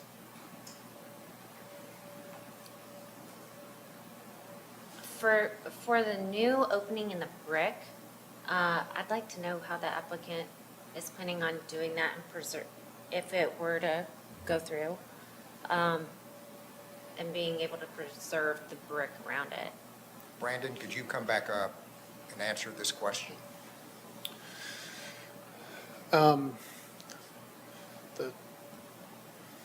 It's one of those things that's going to be frankly tricky to answer until we open up the wall. We're certainly going to be very, very careful in how we treat everything on that piece of the building. We've got a general contractor, or a couple that we're talking to, and one of the things that's going to be criteria is having done work like this before. You know, we'll certainly, you know, luckily you can see from the inside pretty well what there is. We'll be able to shore that up. Again, I wish I had a more detailed answer than being able to say, you know, we will do everything we can to carefully, you know, protect what's there, create a header, remove that, come back reusing what's been taken out. We're certainly not going to add any sort of new brick. We'll reuse what's there to, again, to preserve that opening to the greatest extent we can. We've got some precedent there for how they've treated those headers. We'll match that coursing. That's kind of how we plan to do that. What type of area is on the other side of that would require a window? It is a hotel room. Okay, so it's like a room someone would stay in? Yes, ma'am. And then would you be able to, if it were approved, be able to reuse the brick that's taken out to infill if you need to? Absolutely, yeah. We would carefully remove that, you know, keep it, reuse it, either there, even potentially somewhere else on the site. Okay. I have a question too about the window too. So with what was just said, that window's being put there as a means of egress? Yes, ma'am. Yeah, egress and daylight and it's everything we've got to have for a hotel So it room. will be up? Yes. Yeah, that'll be a escape hatch for life safety requirements. One of the conditions was the historic materials being removed, preserved, and reused if, are they in a condition to be able to do that? So part of the application notes that materials will be evaluated, and if they're able to be preserved and reused and maintained in their existing locations, they will be. But if they need to be replaced, we would like for that to be documented and for the profile for the in-kind replacement to come back to staff to make sure that it is in-kind. And that's part of the conditions. Yeah. Yes, that is one of the conditions. And I need to remind the commission too that condition number 2 actually states that the brick cannot be removed for another opening. Right. So that will need to be either amended from the motion. Since I'm assuming the motion was made with staff conditions. Right. It was. And to clarify, there's also a condition for the CMU to remain unpainted. Is that currently painted? It's hard to tell in the picture. Yes, and parts of it have been painted and if you see kind of the lighter colored spots there, yeah, right in the middle, those have been painted over. I believe there's some level of paint on a majority of it. I think actually all of it. Now, some of it's faded back enough, it's kind of hard to tell. Yeah, you can see, especially on the bottom, those are a little more close-up images. I need to redirect our conversation back to windows. We'll come back to the CMU and the paint on that discussion. So we're just talking about the windows. Well, right now, we're talking about all of it together, but, I mean, if we're going to actually say, as a commission, that they can make the new opening in the old ice house brick, that we'll have to have an amendment for that. I'd like to amend the motion to remove item number 2 of staff solutions. And that's the one about CMU. No, it's the one about the no, windows. okay. Yeah. I'll second that. All right, thank you, Michael and Madeline. Okay, so we have a motion on the floor to remove condition number 2 from the motion. All those in favor say aye. Aye. All those opposed? Okay, so that motion carries. The amendment to the motion. I'd also like to make an amendment to remove item 3 to allow them to be able to paint it, but that, the color comes back to staff for approval. So we have a motion on the floor to remove item 3 regarding not painting the masonry, To allow them to allow it. paint the mason. the I'll second masonry. that. But that the color comes back to staff for approval. Which masonry are you? So the CMU masonry, I think it's on You can see Page it 8. there. Right there. It points it out. All right, so currently we have an amendment to the motion by Madeline and seconded by Michael that says that the CMU would be allowed to be painted. So let's have discussion on that, because we know what our guideline says about painting masonry.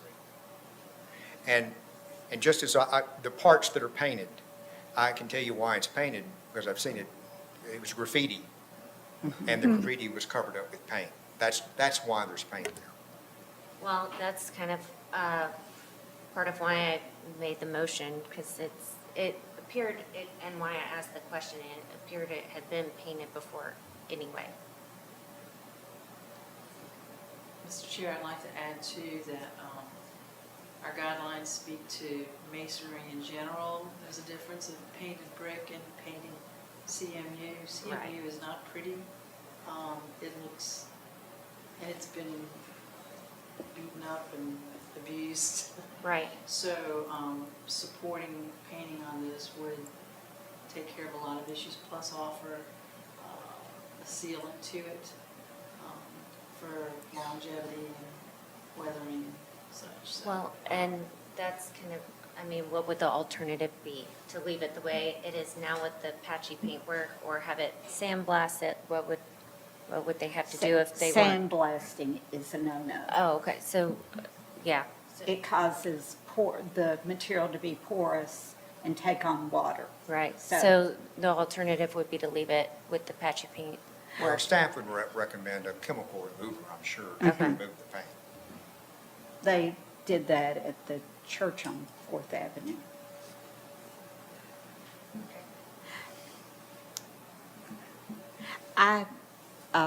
And to me, on that element of the building, and this may be impossible, so it makes how that's treated, to me, it would make it help tell the story of what was there, if that is somewhat patched. The roof on that section is not anywhere near the massing of what was there.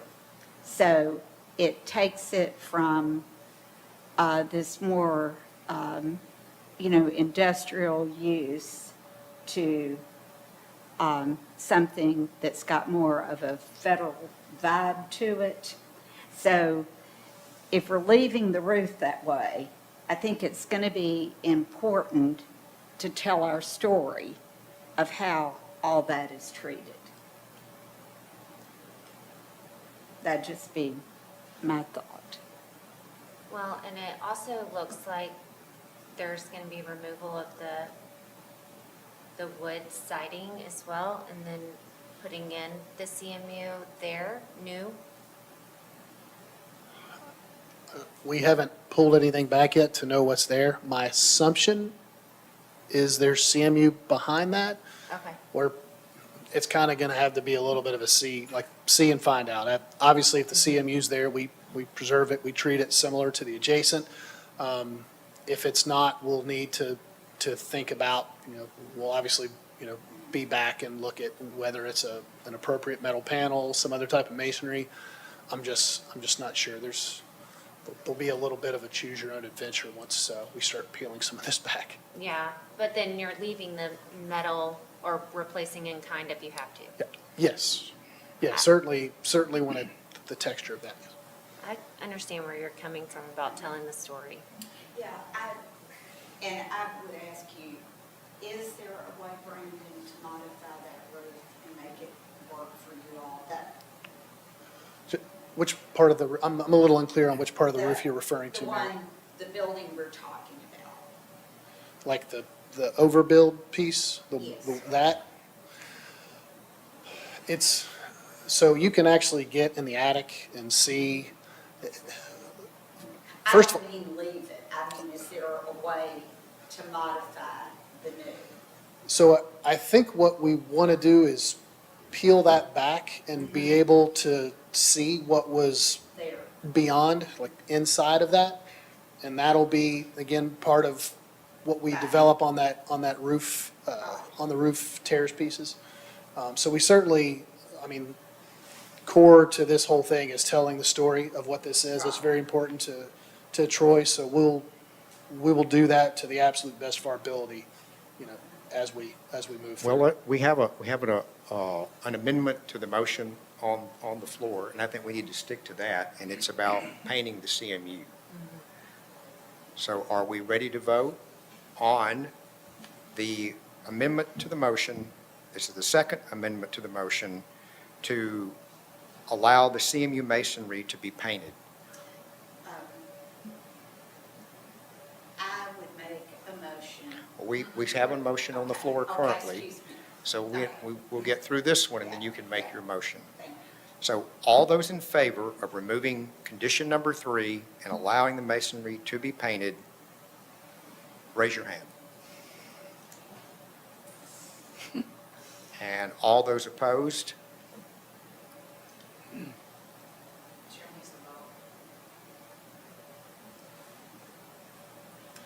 All right, so that, the amendment to the motion failed. And No, so we still have the main motion, and that's what you want to talk about now. no, what I wanted to talk about, I think that from what Brandon was saying, this is a discovery situation. So when you kind of see what's there, that's something that you might bring back. But you're talking about this over roof area that's above. No, sir, I'm talking about what we just discussed. So as he, if he were to Yes. find something, Right. bring it, Yeah. make a new application. Right. That's what I'm trying to say. Yeah, so, Painting the CMU?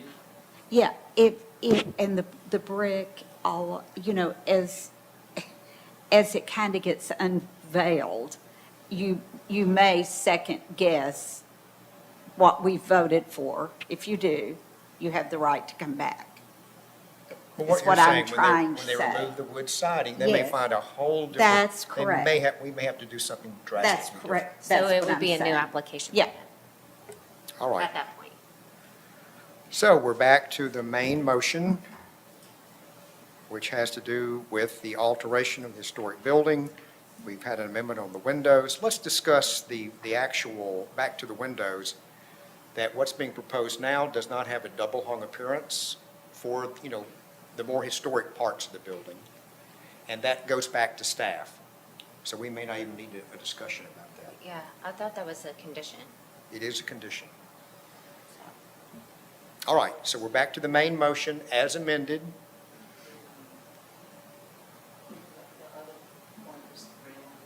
Oh, the railing. Okay, well, let's discuss railing. Kathy?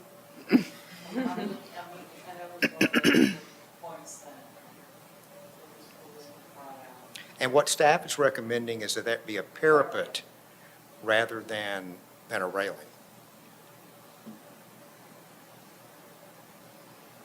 And I would agree with that.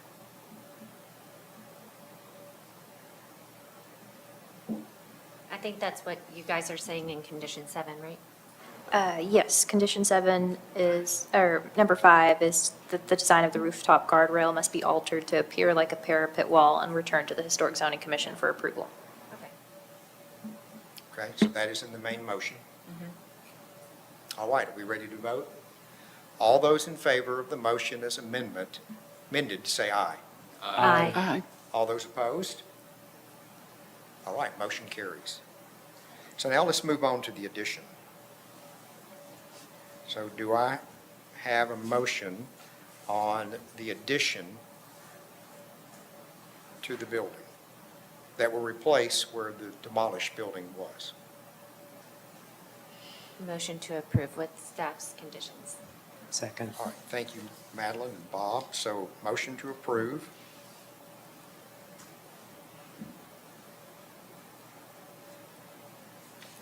All right, so let's have some discussion. And, you know, and these are things like the chimney details, the stone coping. So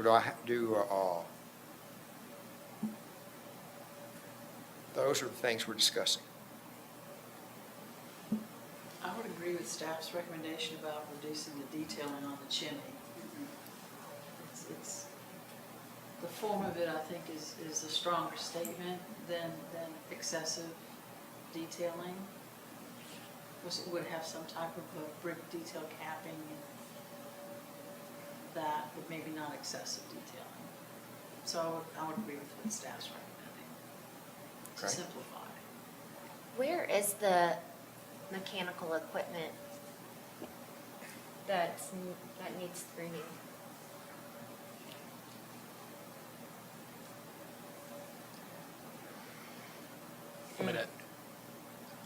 I can answer that, if that's all right. Okay, yeah, please, Brandon. I've always wondered if I can talk. Yeah, you're standing there, please. So we're still in design. We're not exactly sure where all those or even how big they're going to be. But what we want to do is, because we certainly want to avoid anything on the historic metal roof piece, you can see here, we're anticipating a screened rooftop area on the flat roof of the newer section. Okay. But we'll, Yeah, and once that's we- something that we've had pretty much everybody do Yeah. in these circumstances. yeah, certainly everything will be screened, and if it needs to differentiate from that, we'll certainly be back to revisit that. But Okay. that's what we're planning on. Perfect. And I'm assuming on South Margin, there's a little bricked fence area with a little door, that screening may be meters, electrical meters and things? What is that? Yeah, that's exactly right. There, we'll have meters. You can actually see the larger rendering to the right side there.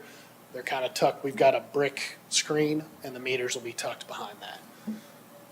Okay. And we're cleaning up, if you remember, there's meters kind of on the wall directly on South Margin now. We're cleaning that up, moving those and putting those behind that wall just to clean that streetscape up. Yeah, you can see there on the right side of the existing. And just to clarify that the dumpster enclosure, lighting, and signage are going to return to us for a different COA. Yes, sir. Yep. All right, any other discussion on the motion to approve the addition? You ready to vote? All those in favor of the motion, say aye. Aye. All those opposed? Motion carries. Thank you all very Thank much. you. Thank you. Thank you. And you said it, I mean, all this has to meet zoning in the city for parking, which is what I can't still understand, but, yeah. Just for the record, we are working with city staff right now on the site plan Right. piece of that, so 100%, absolutely. Yeah. So Elizabeth, are there any staff announcements? No, not this evening. Okay. All right, well, do I have a motion to adjourn? Second. Okay. Will everybody signify by standing up and departing hence?